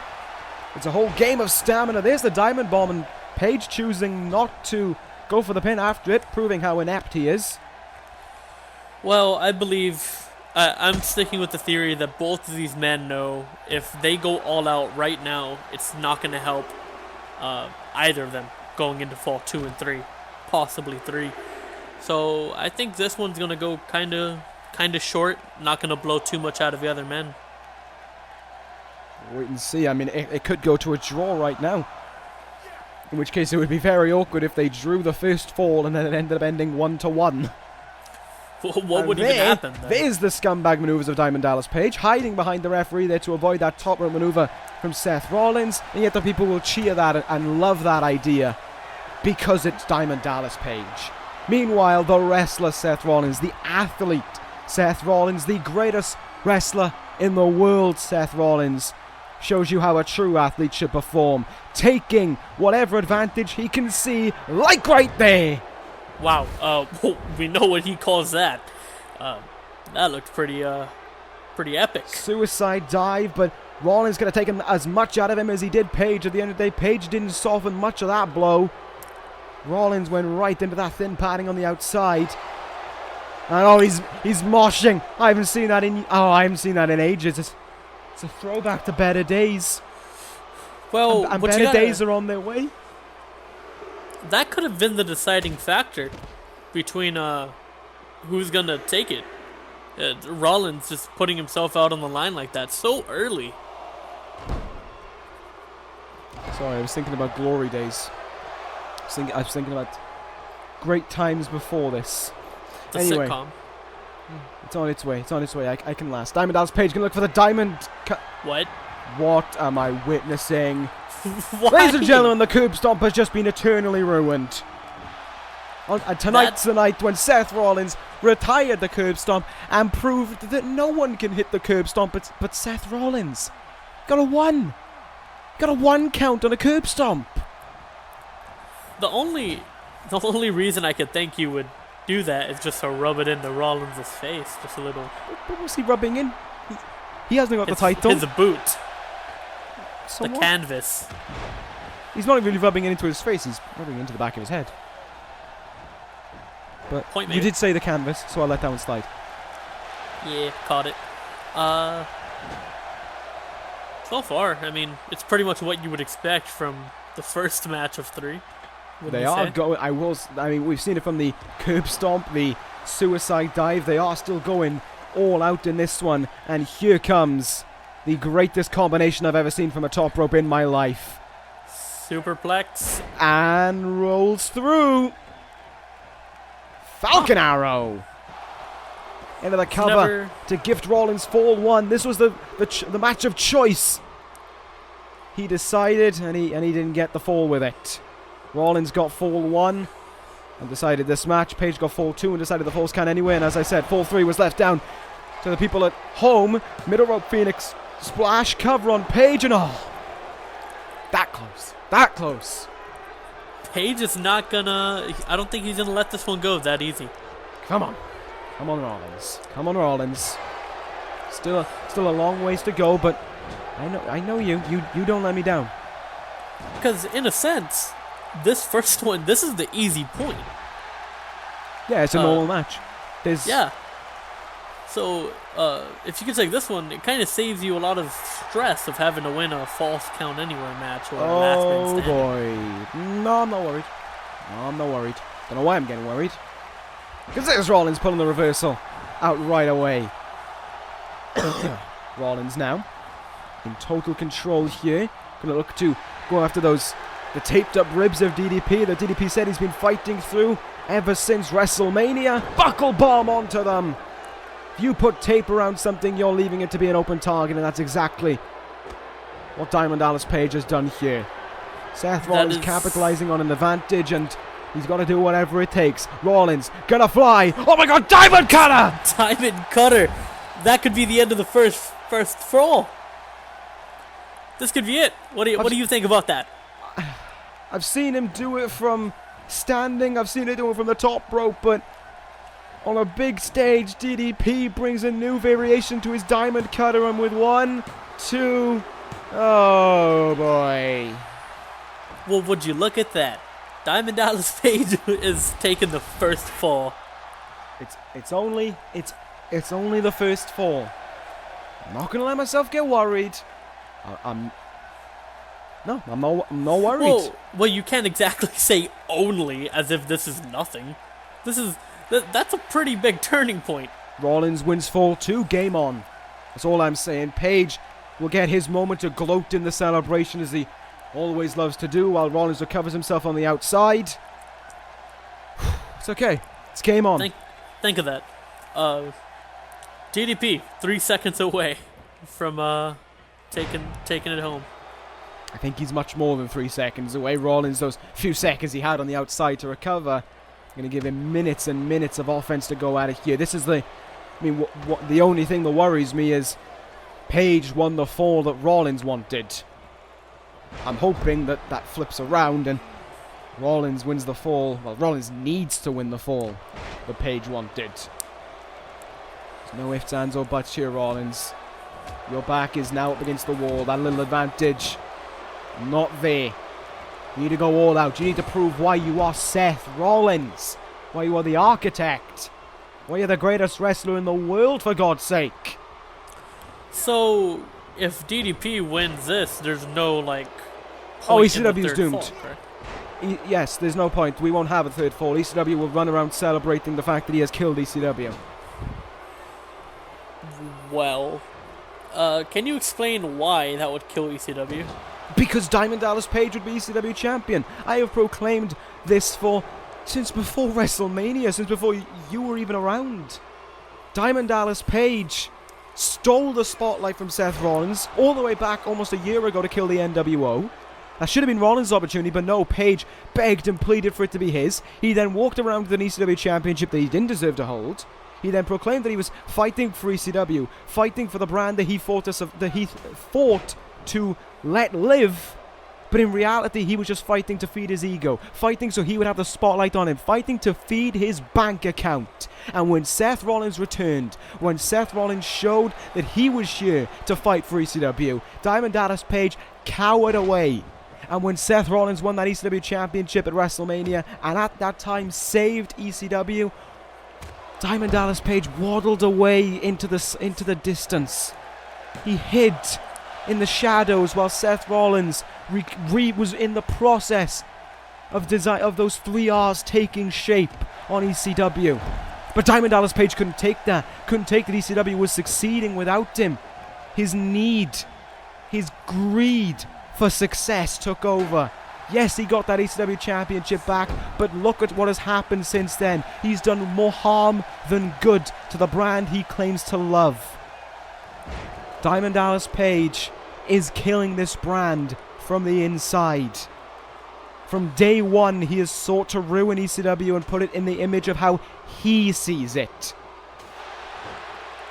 And Seth Rollins doesn't stand for that. And that is why we have the loser leaves ECW here tonight. One second there, if you want to rewind a bit. Diamond Dallas Page just come out and said these things that you're accusing, right? Of course he wouldn't come out and say them. He's a coward. Okay, so there's no proof of this, and I will. No, so I can assume here, just using a little bit of foresight or whatever the word is, you're taking this as Seth Rollins' word. No, right? I've heard Paige say this stuff. I've seen Paige act in such the way. Not just my word and Rollins' word they need to be taken into account. People in the back have said it. People on the ECW roster have said it. Diamond Dallas Page acts like the man of the people in the spotlight. But the moment he goes behind that curtain, he laughs at how pathetic everyone is for believing what he has to say. But really here, has he done anything? Like, in the end, isn't no way, hold up. In the end, isn't he just like anybody else trying to get to the top? Is he not just like any other man trying to do it? No, because he's a scumbag. He flat out stole the opportunity that Seth Rollins deserved. Seth Rollins was put out on the shelf for 4 months by the NWO. But Diamond Dallas Page, because it's what he wanted, he got it. And when he got that ECW championship, a super kick, hey, trifecta. Because that's what he wanted, he got it. And then when he was in that spotlight, he couldn't share it. He couldn't let people help him in this envisionment of ECW. It had to be what Diamond Dallas Page wanted. Thank you, referee. Well, yeah, great eye there, ref. But I still don't quite see your point. I mean, isn't that what a champion is supposed to be? Or aren't they supposed to strive to be at the top and stay at the top? Not just that, they're supposed to be a role model. They're supposed to be someone you look up to. Would I want to tell my kids in future years about the role model DDP who was nice to your face, who was a scumbag behind your back? Don't you hate those people in real life? Those two-faced pricks? Don't you hate those kind of people? That's exactly what Diamond Dallas Page is. But yet everyone loves him. I don't... Just to me, right? Yeah, but you're an idiot! You're as blind and as stupid, as oblivious as not only these people, but the referee who can't get out the way of action. What a ref. What a ref. But no, DDP, he just, the way you're selling it and the way that you like to explain things and put things out on words, he's just trying to do him. He's trying to make it to the top. And he's trying to stay there. And it just seems like Rollins is an obstacle. You're not understanding. You're not getting the grasp of what I'm saying. You're literally ignoring parts that I've said. DDP saying he fights for ECW. He's here to save ECW. And you're there saying that DDP is doing it to get him to the top. If he was trying to get him to the top, would he be talking about all these glorious things he wants to do to ECW when in reality he's killing it from the inside out? If he was trying to get to the top, he wouldn't be doing such things. DDP is a walking, talking, living, breathing contradiction. Again, I didn't quite get it last time, if you even did say it. How is he killing ECW? How? Oh my God! Because you could say, oh, at face value he said this, but then backstage he said this. How is that hurting the brand? Remember what I said? Did you not hear the rant I went on? Greed, money, spotlight. Open your dull mind and listen for once. You are as blind as these people who support ECW, Diamond Dallas Page. You are as blind as the people who want ECW to die at the hands of Diamond Dallas Page. You just don't get it. It's like arguing to a brick wall, which I'm hoping Seth Rollins sends Diamond Dallas Page to in the back. Well, I'm not going to talk about it anymore with you because it's pointless. You can't understand simple words, and the fact of the matter is, need I remind you, Bullet Club runs Raw says what? What? My point proven. Wait, no, you said that twice already. What'd you say? I said it. There's no point. You said what? It's okay. Game over. We're sorted. Don't have to worry about anything now. There we go. Problem solved. Well, we're on the outside. Not outside. We're definitely somewhere in the outside. We've gone so far outside. We're backstage now. Outside the ring. A pinfall kick. Oh! Diamond cutter. This is it. DDP. No, yeah, it is. No, it is. Look, one. It's not. Shut up. Two. Okay. You want to say two again? Two. I'm not gonna. What? Yeah. Two. I didn't see happening. Tip of the tongue, the teeth, the lips. I saw a two happen. That was actually in the first fall when DDP took it like he's gonna take this one. I'm sure. Clearly he's not right now, is he? I mean, the match is still going on. That was a one count. I saw Seth Rollins nail a couple of twos as well in that first fall as well. So don't get what you're on about. And there we go. The door's flying open. Yeah. This is all legal. That's what you gotta keep in mind here. Oh, on the carpet. Another power bomb. Wow. Doesn't go for the pin again. What an idiot. Perfect opportunity to capitalize there. Doesn't go for the pin. All this talk about how he fights for ECW and how he wants Rollins gone, and he can't even make a simple pinfall when he has the opportunity to. Oh, we're going somewhere. Well, obviously. Oh, it's my assistant. She's hiding behind my desk. Oh, it's there. There's another one. Cutter. This is gonna be it. No, I think not. This is the one. No, this is the one. It's definitely not. No. Yes, you're right. It's the one. It's another one count. His finishing move, and he's got 2 1 counts in a row. What a genius! Assistant, please don't get hurt. Well, I mean, Diamond Dallas Page will probably lob Seth Rollins into him to gain an advantage, but stay safe. You do great business. Oh, if he hits another one, I'm actually gonna. No. Oh, this is the one. No, it's not. I refuse to believe ref it. Coming in. One. It's not happening. No, it's not happening. 2. No. Oh. 2. Sweet. Really want to rub that salt into that wound, don't you? Yes, because you're doing whatever you can to try and rub the salt into my not even open wound yet. I don't even have a wound. It's more like just a mark more than anything right now. Oh no! Diamond Dallas Page's knees went through the table.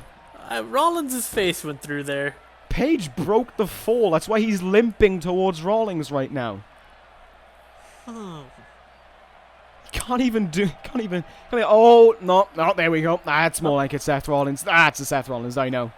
Thought Powerbomb Mania was about to continue. It's a SummerSlam. Mania was in April. Come on. Into the shutters!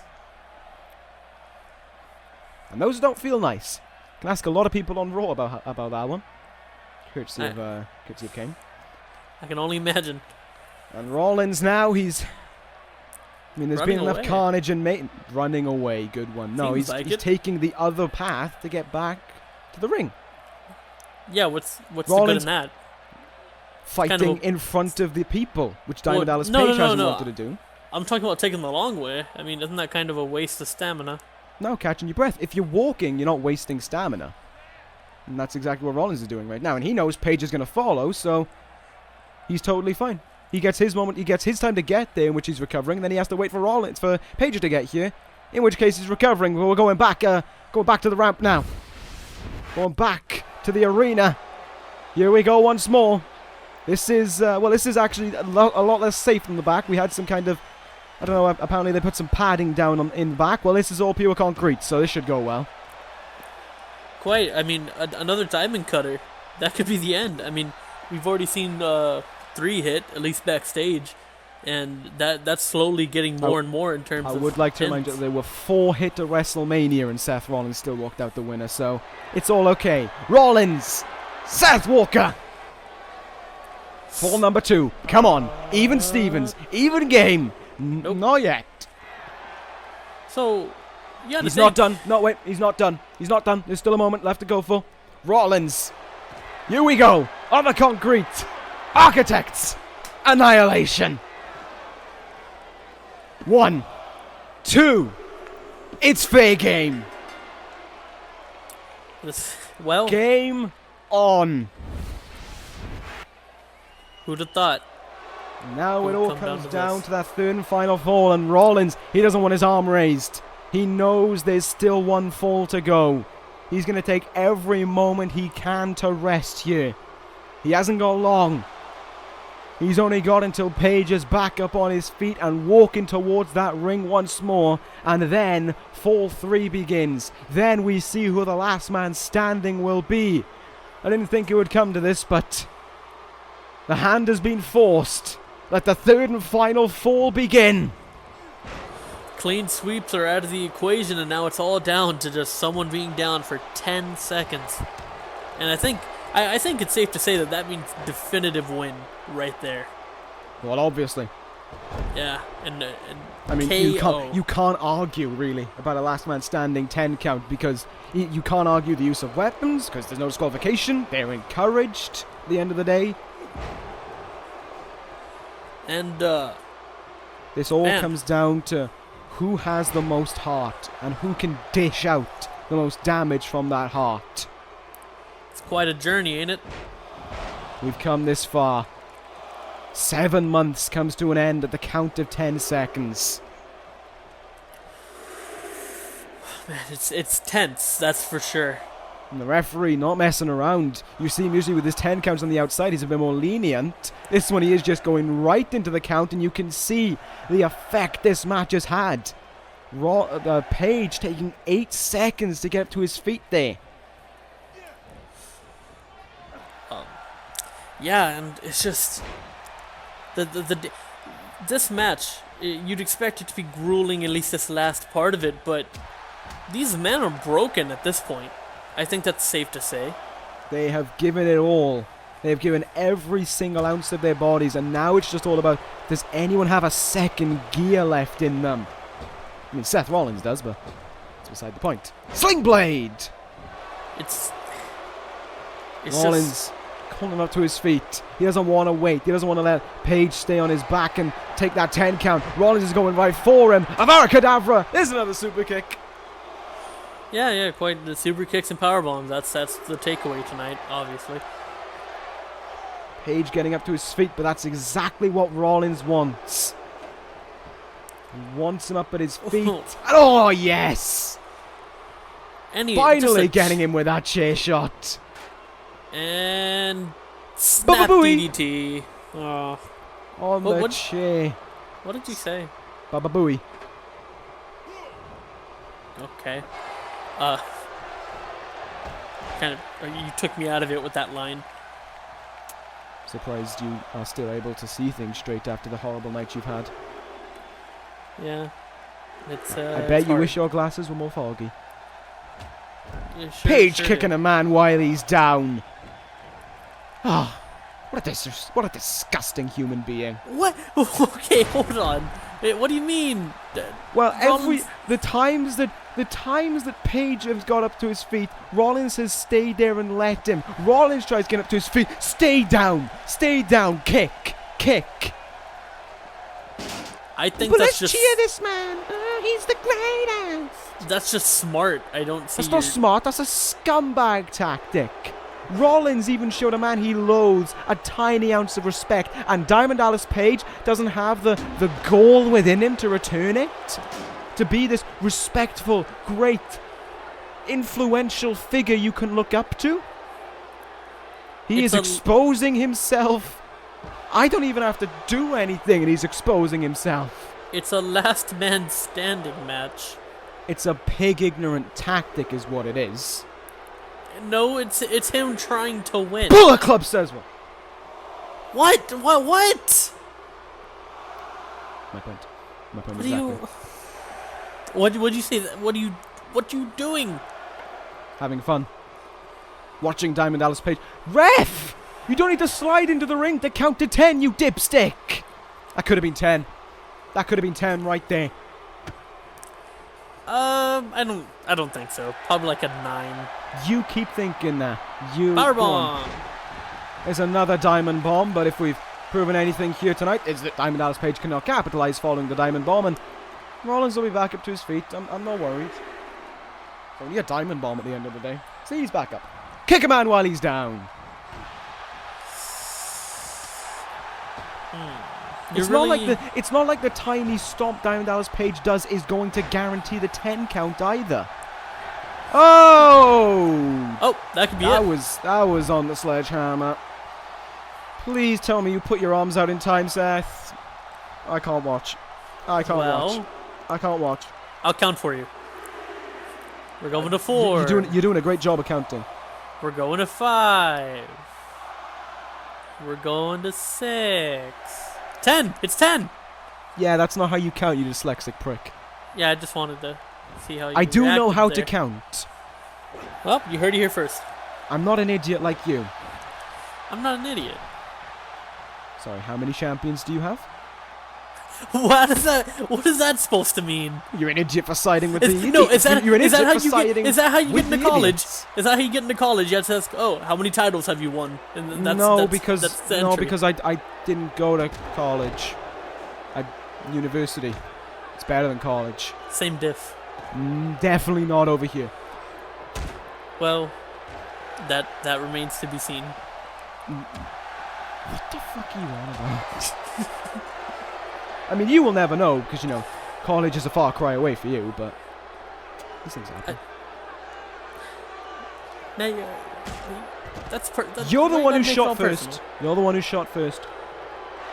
I'm just putting you out of your misery, like Seth Rollins is about to put Diamond Dallas Page out of his misery, and about to put us all out of the misery of having to accept Diamond Dallas Page on the ECW roster. Another super kick, might I add, but I don't know. I think it's still even ground at this point. Well, Rollins is on... Well, I mean, it is even ground because the ring is very even, but as for their ground right now, Rollins is kind of above Paige, literally above Paige, and Paige is doing a very good job of moving right now after that super kick. Yeah, Oh, there we quite go. so. And Yeah. look at the difference. Look at the difference. A man, a righteous man, lets him up to his feet. Lets it be a fair fight. Fair fight, no disqualification. Pick Oh, one. whatever. I really don't care what you have to say. I was making a point. I didn't ask you to counteract. Ready? Well- Kick a man. Kick a man. Oh, you found respect. You found respect in that non-existent backbone of yours. That's incredible. You're, I mean, I'm stunned. I'm not really. I mean, Oh, here we go again. Look at this. Even this far into the matchup, Rollins is still able to execute this maneuver. And onto the sledgehammer as well. Get counting, ref. Come on. That's it. It's a great counting exercise. I'll give them that. For our referees, yes, it's a very good training course. Hey, I mean, if anything, he needs better training how to actually see a pinfall taking place first, but he's counting pinpoint. Well, yeah, he's got to remember the whole 1, 2, 3 biz. Yeah, for when he does. I'm getting worried from 4 onwards, but you know these things. It's a process, just as anything. Come on, Rollins. Come on, Rollins. You are in your element. You are the man of ECW. Let it be such. Let it be such a night that goes down, not in infamy, but in history. Let it be a night that we will remember for generations and sing about and cheer about and reminisce the day Seth Rollins saved ECW. Remains to be seen. That day remains to be seen. What day is today? Well, there's no proof, right? There will be proof when Diamond Dallas Page doesn't get up for the 10 count. You child. I'm not a child. I'm not a child. I'm a man who's. I'm a man who, just like Seth Rollins, is refusing to give in. Just like Seth Rollins, will fight until the bitter end. I don't like you. I don't go crying in the corner when Blake and Murphy throw away titles they never deserve to hold. We're not talking about Raw, right? But it's so easy to, though, because you are such a hypocrite. So, what I'm gonna move past that, right? I'm gonna let that go. Oh, there's the pig. Oh, there it is. It's back. It's gone for a couple seconds. So DDP won the fall that Seth Rollins chose, right? Correct. What did that mean? Wouldn't that mean anything is on the table at this point? Well, yes, that's why we're in the third fall, you dipstick. Yeah, and you're accepting it as gospel that Seth Rollins is gonna take this. But just now you said anything can happen. Pick one. No, I mean, didn't Seth Rollins also just beat Diamond Dallas Page in his fall? Exactly. Yes, he did. Does that make your point null and void about Diamond Dallas Page being able? No, because it means anything can happen. No, it means Page got lucky in the first fall. He's gone lucky on many occasions. Got lucky when he held that second ECW title. Not my fault he lost it. He was the knob in that occasion who decided to get himself deliberately counted out. And before you say he didn't, when spearing someone through a barricade and then taunting over their body, despite the fact that you're on a count of 9 isn't deliberate, yeah, you definitely need new glasses. But I'm not here to argue about the past, I'm here to argue about the present and the future. And that is lying in Seth Rollins, and that is just a 10 count away from it happening. Rollins not being being quite generous with the chair shots to the head. He's done a number of those today. Perfectly allowed to. Yeah, Paige could do the same. Just as like Paige can hit someone while they're down in a no DQ match. That's just, I don't respect that. You're not gaining an advantage from it. I've stated that. A little stomp on the head is not going to get you a 10 count. Just proves you be a scumbag. Come on, Rollins. Keep fighting. You've been in this for over half an hour now, Rollins. You can hang in there. DDP about to go for a gut wrench something. That would have been cool. Rollins counted it again. He counted it in the first fall. And he did it again. There's another sling blade for good measure. Just messed with Diamond Dallas Page there. Stopped him in his tracks and he'd Irish whip him again. And this time, he's finally going back to the outside. This match, it could end anywhere. We could have saw the end just then and just now. Come on. Please, please, please. I can breathe. I can relax for the rest of the night after this. Just do the right thing, Rollins. sound pretty tense, as if DDP can win. My show is on the line. I'm going to be... I've been tense for half an hour. Agreed. But I think this is kind of progress for you in your whole character arc, because you're not accepting stuff 100%. I mean, I think that's kind of nice. I mean, you had a 100% loss ratio tonight, so I don't know what you're on about. I didn't. Well, yeah, you did, didn't you? Yeah. 0-4, 0-4, 4 titles to the Bullet Club. Yeah, how about that?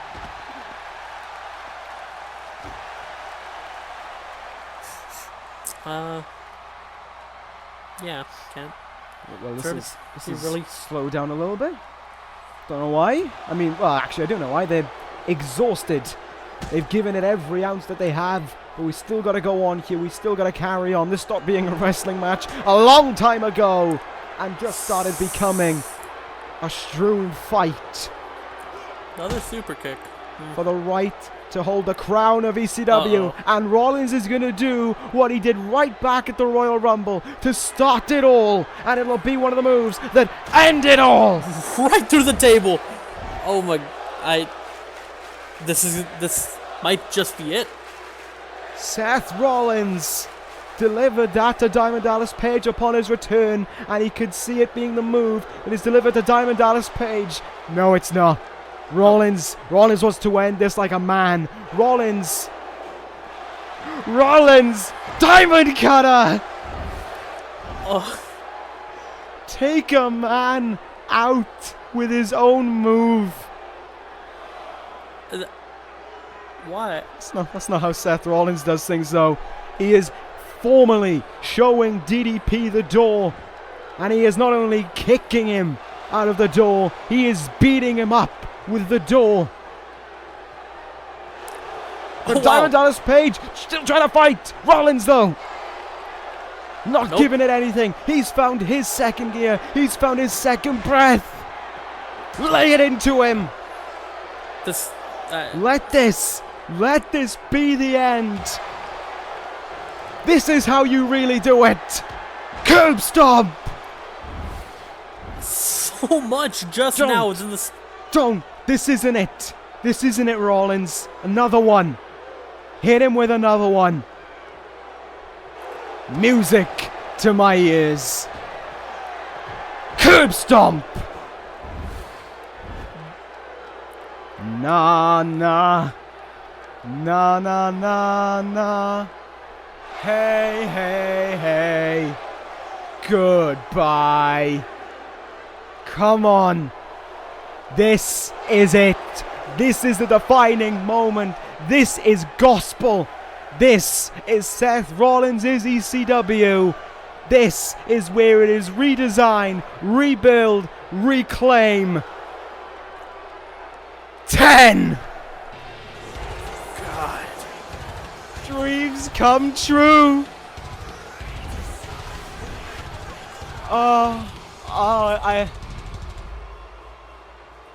For the first time in months, I'm finally happy. He's gone. You saved us, Seth Rollins. You, by yourself, just saved ECW. The hero of ECW. Diamond Dallas Page is gone, and gone forever. Oh, wow. It has been 7 long months. It's over. That's setting in right now. Not a day more do we let that man walk around. Not a day more do we let him try and kill what Seth Rollins helped to create. This is the new era. Can you take a minute there and just let that sink in? Oh, I am. He's gone. I'm referring to the match itself. I mean, you got to give some props, don't you, to DDP? I mean, if you were gonna have a last showing, that sure as hell was the one. He went out like a fighter. He went out doing what he has done for so long. He went out with his heart on the line. And I will say that to Diamond Dallas Page. Well done. You gave it your all, but your all will never be enough in comparison to Seth Rollins. In the words of this man right here, goodbye, good night. That was rather noble. And now, it just gets. Now happy times begin. And now I have to get that out of my mind just for a little bit longer. We got 2 matches to go. And SmackDown sure did a good deal on closing out with the 2 final matches on this show here tonight. The Intercontinental Championship up for grabs now. It's King against King. King of the Ring against King of Strong Style.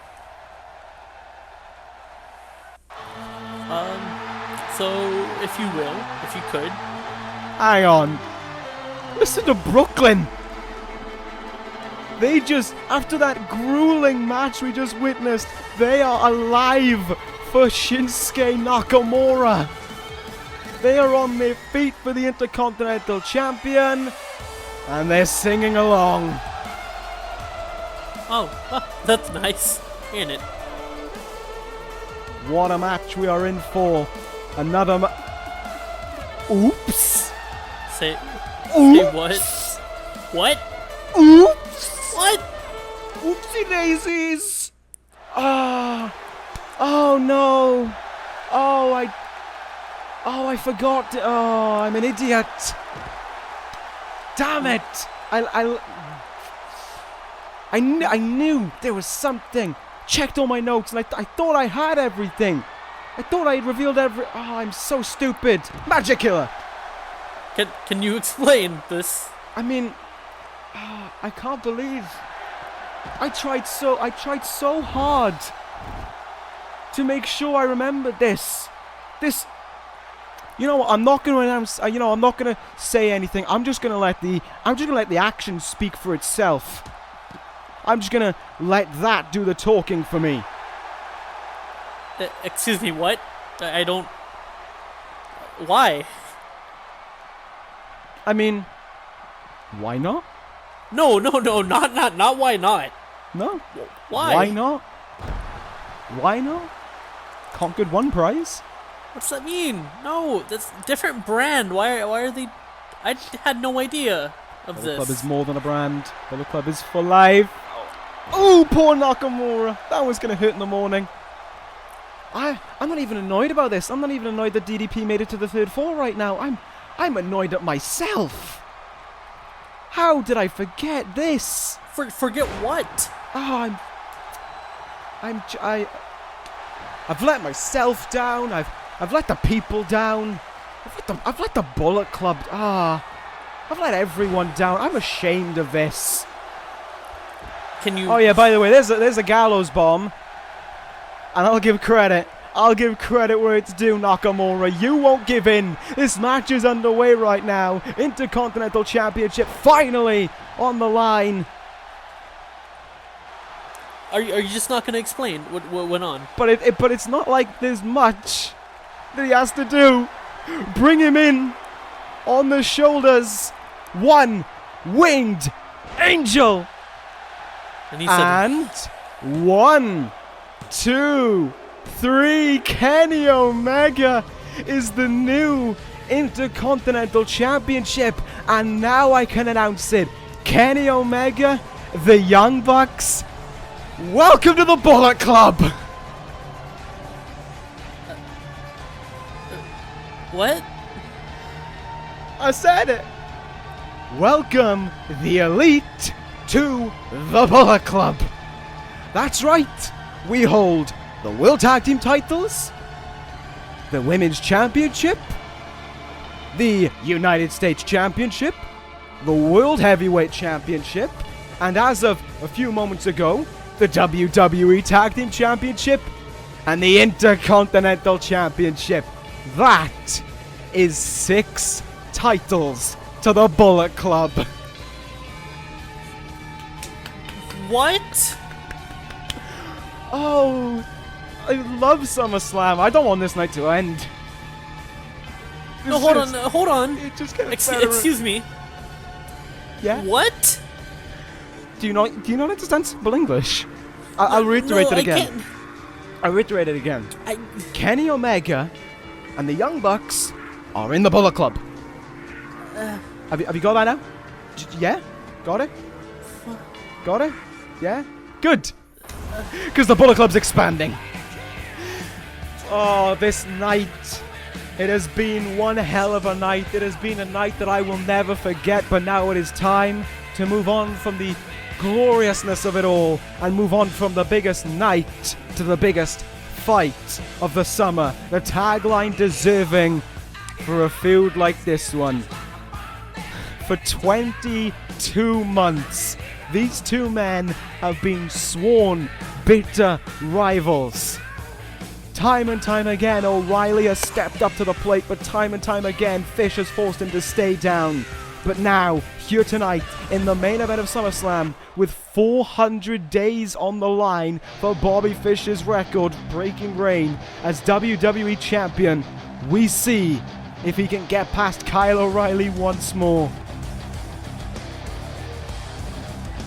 Oh, it has been an incredible night at SummerSlam.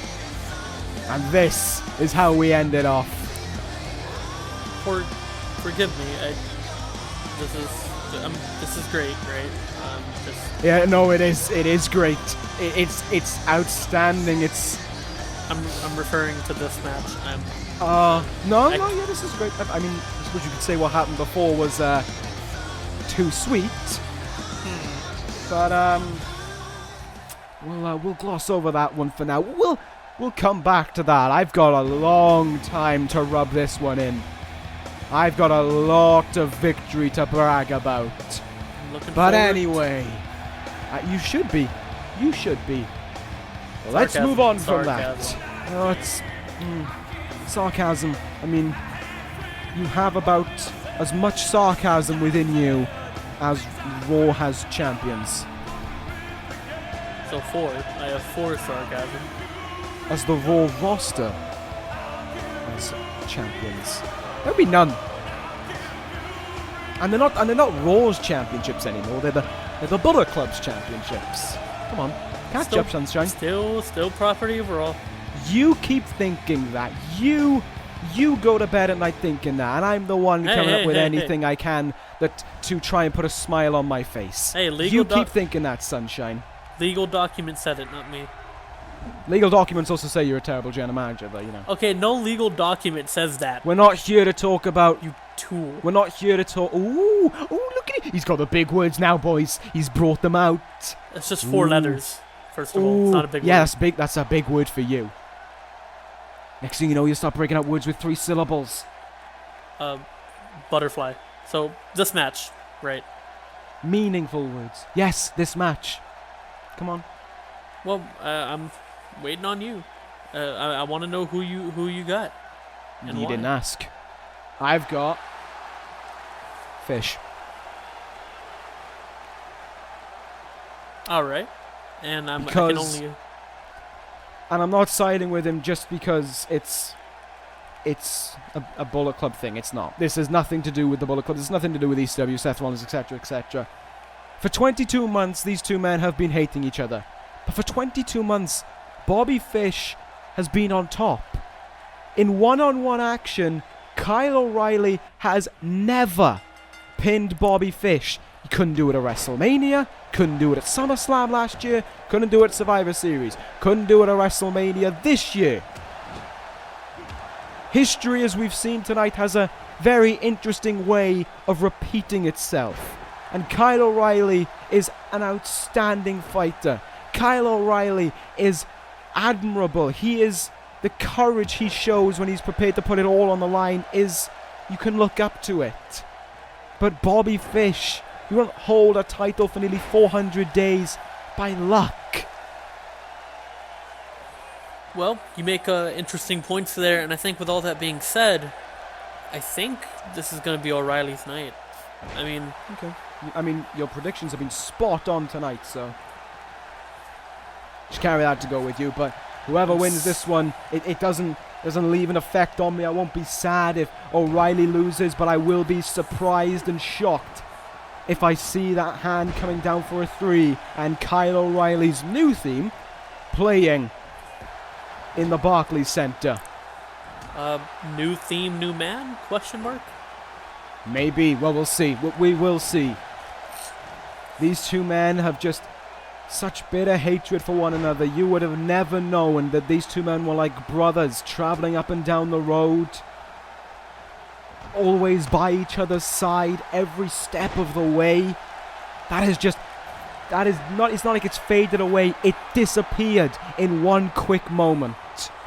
And the hatred has outgrown anything these two men shared over the years together.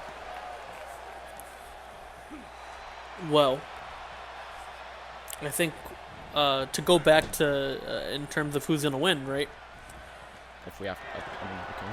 I think, well, my apologies, but O'Reilly, all these times losing, but still coming back every time, at least once. There's got to be a change at some point. Wouldn't you agree? No. The reason why I wouldn't agree is because if this was anyone else, yes. But it's Bobby Fish. This is not a normal person. This is not someone who could foresee a change happening. This is the man who stood toe-to-toe with the beast Brock Lesnar and beat him with nothing but his own body. Well, yes, and I can't take anything away from Fish. Outstanding competitor. But if you climb up that mountain enough times, eventually once you're going to have to reach the peak. Look, your little inspirational speeches about how you can always achieve are great. They're lovely, they're heartwarming. But it's not about the dream of climbing to the top. I said this earlier tonight and I'll say it again. This is reality. And the reality is on so many occasions O'Reilly is falling short. If he wants to prove everyone wrong, if he wants to prove me wrong, do it here tonight. Win that title. Prove us all wrong. Prove that you can. Grab that brass ring. But until then, Bobby Fish has his hands clutched around it and for almost 400 days has not let it go. If Bobby Fish makes it past SummerSlam, he will be coming close to double the second longest reign in this universe for a world championship. There's the fish hook. It's taken one in the past, and it could take one again here tonight. He covers O'Reilly to break his dream, maybe. No, O'Reilly's still got a fight left in him. There's no way that would have finished the match, but I can see why.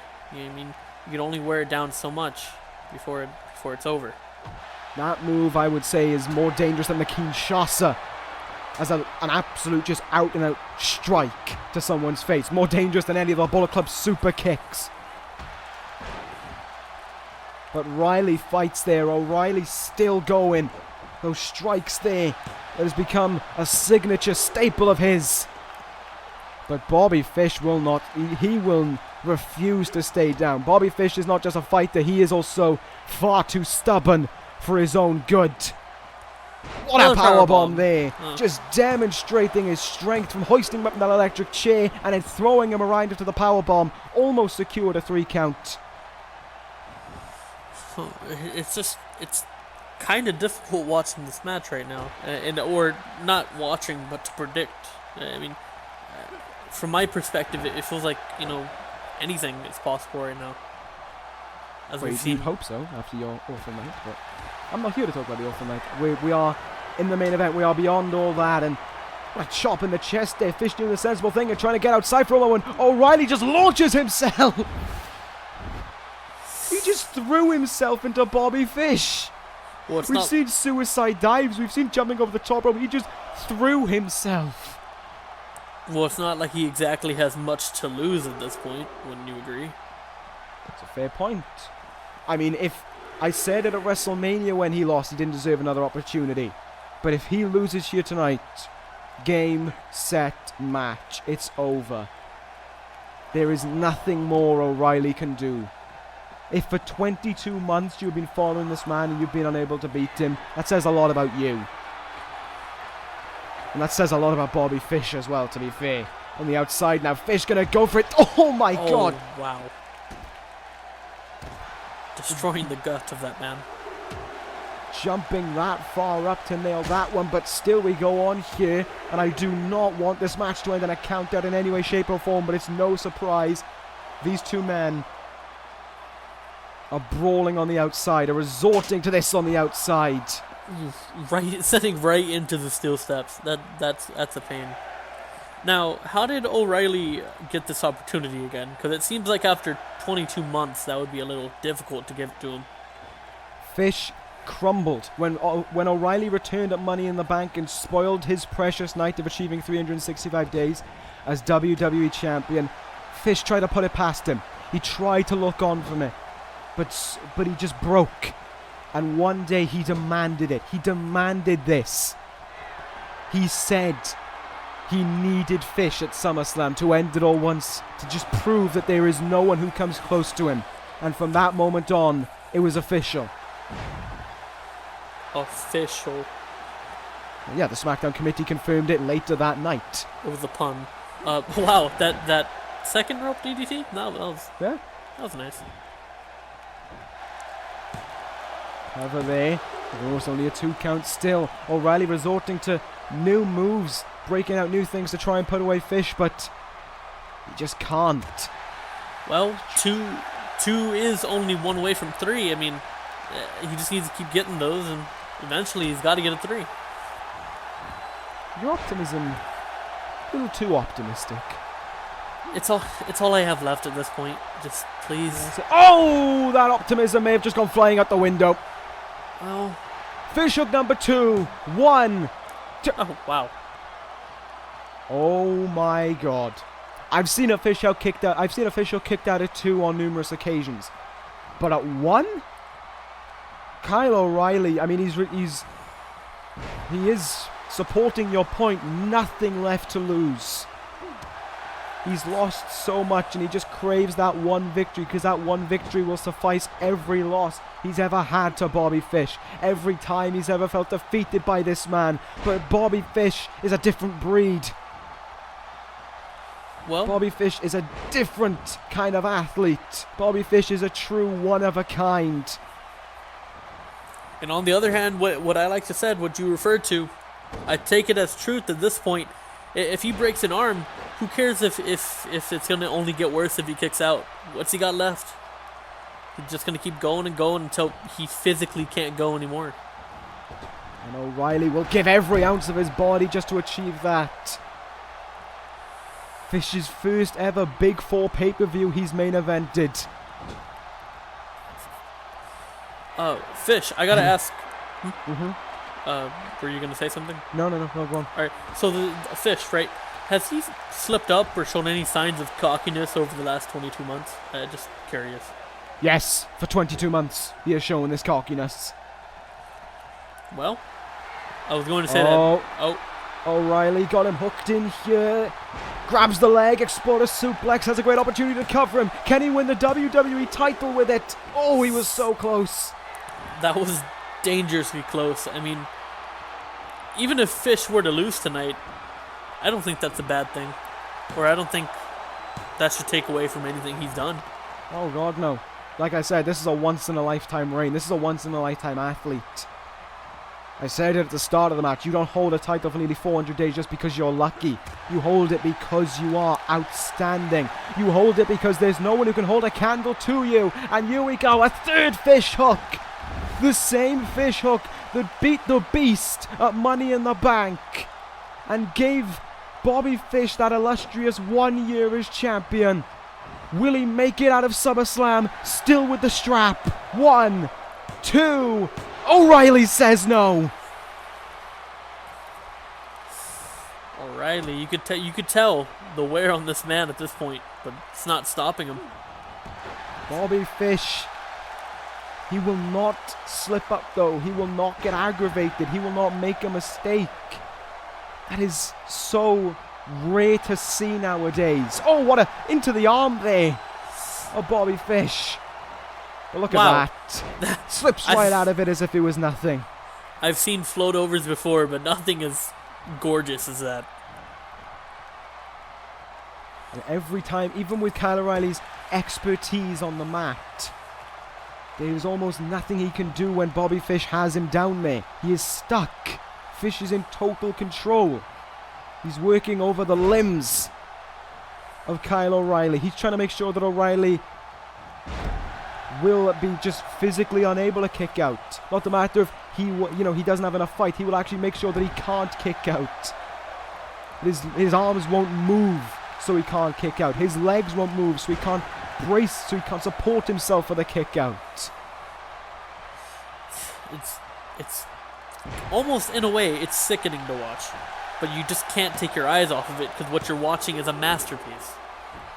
Late kick out there again by Bobby Fish. But this match continues on. O'Reilly proving, though, that his limbs have still got a whole lot of life left in them.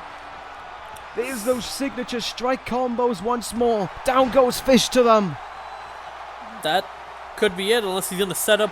Yep. O'Reilly, I thought he wasn't going to capitalize there. I thought he wouldn't be able to, but he's going to go for it.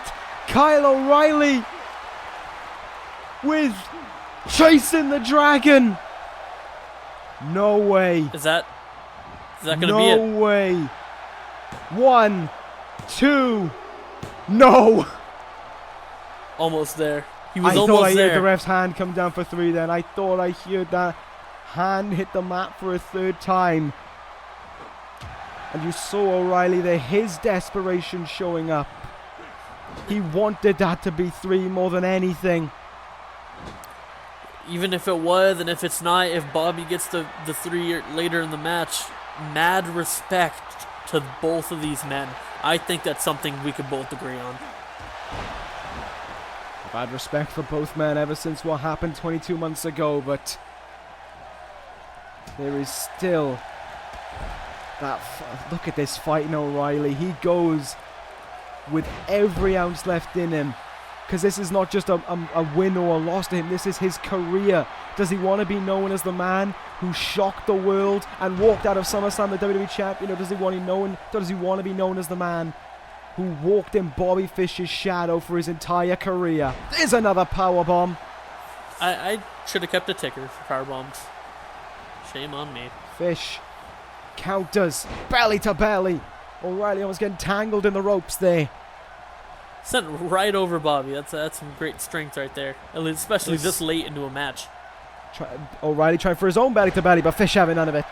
This match cannot be going on for much longer. Whoever hits their finisher next, you could say, could well be walking out of here the champion. Up on his shoulders. Oh, I thought he was going to go for another kind of that fish hook, but it's not to be. 8-second right there by Bobby Fish. Exactly what I thought, but arguably just as effective at this point. But you can see the effect this match has had on Fish. He is stumbling around, he's limping, and he's getting that cocky thing that he's had for 22 months, that mindset that he is the greatest. And we're going back to the outside again. Oh boy. And at this stage of the match, going into those steel chairs, those steel steps even, could feel like getting run over by a truck. Now, how crazy would it be to end in a count out at this point? Oh, it would just ruin this whole thing. But I think they both know that. They both know that's not going to be the case. Fish returns it to the ring. How could you? Oh they my! Can't settle for it. This could be it. This could well be it. He moves out of the way of the fish hook, but Fish shuts him right back down. That could well have been a huge moment in the match, but Bobby Fish, being the ring general that he is, stopped it. Fish up high. It's tense. Misses the elbow drop though. Uh-oh. Calling for something. O'Reilly, with whatever fight he's got left in him, with whatever else he can muster out of him. One last time. Chasing the Dragon. This could the be it. suspense is killing me now. Anybody's game. O'Reilly hooks the leg. 1, 2, 3.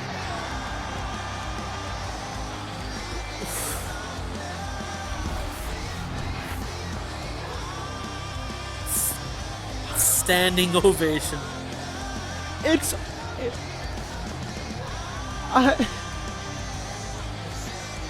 I don't know what to say. Words do not do this moment justice. The legacy has come to an end. The iconic reign has been busted. He was closing in on 400 days, but not a day longer. Kyle O'Reilly just became the new WWE Champion. And he beat Bobby Fish to do it.